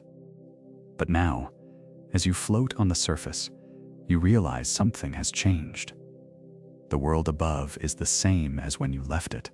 Same sky, same trees, same faces. But your eyes are different. You see the old problems, the old routines, but they shimmer with a kind of strangeness. The paradoxes you carried with you are still there, but they no longer feel like traps. They feel like secret doors. Think about the first time you came home after a long trip. Maybe you'd been away for weeks or months. You walk into your kitchen, and the light falls across the table in a way you never noticed before. The mug you always use feels heavier in your hand. Even the sound of the refrigerator humming seems new. Nothing in the house has changed, but you have. The journey has rearranged something inside you, and now the familiar is tinged with wonder. That's what paradox does. It doesn't just break things, it rearranges the furniture of your mind. Problems that once seemed flat and obvious now have depth. Old certainties look softer around the edges. You start to notice the places where things blur, where categories overlap, where the rules you trusted start to wobble. And instead of panic, you feel a kind of delight. The world is richer, not poorer, for its contradictions. Take the heap of sand. Before, you might have insisted there must be a clear answer. When does a heap stop being a heap? But now, you see the beauty in the blur. The fact that there is no sharp line is not a flaw. It's a feature. It means the world is more flexible, more alive than any rulebook could capture. Or think of the liar's paradox. This statement is false. Once, it might have felt like a glitch in the system, a bug to be fixed. Now you see it as a window into the wildness of language, a reminder that words can twist and turn in ways that logic alone can't contain. Even the deepest doubts, the ones that made you question whether anything could be known for sure, start to feel less like threats and more like invitation. If certainty is impossible, then every day is a chance to see things differently. Every answer is provisional, every story unfinished. And that's not a reason to despair. It's a reason to pay attention. You notice it in small ways, the way you listen to a friend, knowing you can never fully know their mind. The way you look at your own reflection, aware that the self you see is always changing. The way you read a headline, or a law, or a scientific theory, and remember that every map leaves something out. The world is not a puzzle to be solved once and for all. It's a landscape to be explored, again and again, from new angles. Emerging from the depths, you carry the paradoxes with you, not as burdens, but as tools. They are reminders that the world is bigger than your categories, that every sharp line hides a blur, that every answer is the start of a new question. The journey through paradox doesn't leave you empty-handed. It leaves you with a kind of vision, a way of seeing that finds richness in uncertainty, possibility in contradiction, and beauty in the unfinished. You breathe in, and the air feels sweeter. The surface is not the end of the story. It's the beginning of seeing the world and yourself with new eyes. The gift of the descent. You can feel it in your chest, the ache that comes after a long struggle. Not the sharp pain of failure, but the slow, quiet soreness that means something inside you has shifted. Imagine a person who has wandered through the maze of paradoxes, each step a little heavier than the last. They began with certainty, clutching answers like a favorite sweater, woven tight and warm. But as the journey deepened, the threads started to unravel. At first, it feels like loss. Each paradox pulls at a stitch. The heap that disappears, the liar who cannot be believed, the ship that is not itself. Every contradiction tugs loose another thread. The sweater that once protected now comes apart in their hands. There is a moment, maybe you have felt it, when you wonder if anything will be left at all. But something strange happens in the unraveling. The person does not vanish with the sweater. Instead, they gather the loose yarn, fingers trembling, and begin to knit again. This time, the pattern is different. The holes where certainty once lived are now open to the air. The fabric is softer, more flexible. It stretches and bends, shaped by the memory of every paradox faced. Growth through struggle is not a slogan.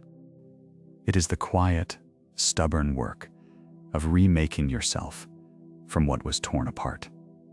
Paradox is not just a riddle to be solved, but a teacher that insists you let go of easy answers.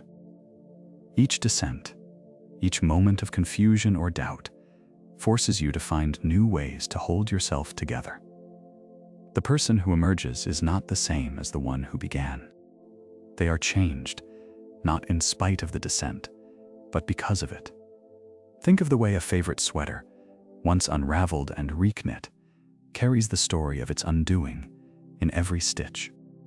The new garment is stronger for having been taken apart. It fits the body in a way the old one never could. The descent into paradox is like this. It is not a fall, but a transformation. The struggle is the loom. The confusion is the thread. What comes out the other side is not broken, but remade. Descent is a gift. It gives you back to yourself, changed and unfinished, ready for whatever comes next. The paradox of the ending. You reach the end. There is a hush, a pause, the sense that something has finished. Maybe you expect relief, or closure, or a final answer. But then, almost before you notice, your mind starts moving again. It is like following directions on a GPS. You arrive at your destination. The voice goes quiet, and for a moment, you sit in the silence. But as soon as you wonder what comes next, the map shifts, recalculates, and a new route appears. The journey is never really over. Every answer you find opens a new question. Every solution uncovers a deeper puzzle. The ending is not a wall, but a doorway. There is no final answer. There is only the next step, the next story, the next beginning. The story continues, even as the credits roll. And maybe that is the real wonder, that the ending is just the start of something you cannot yet imagine.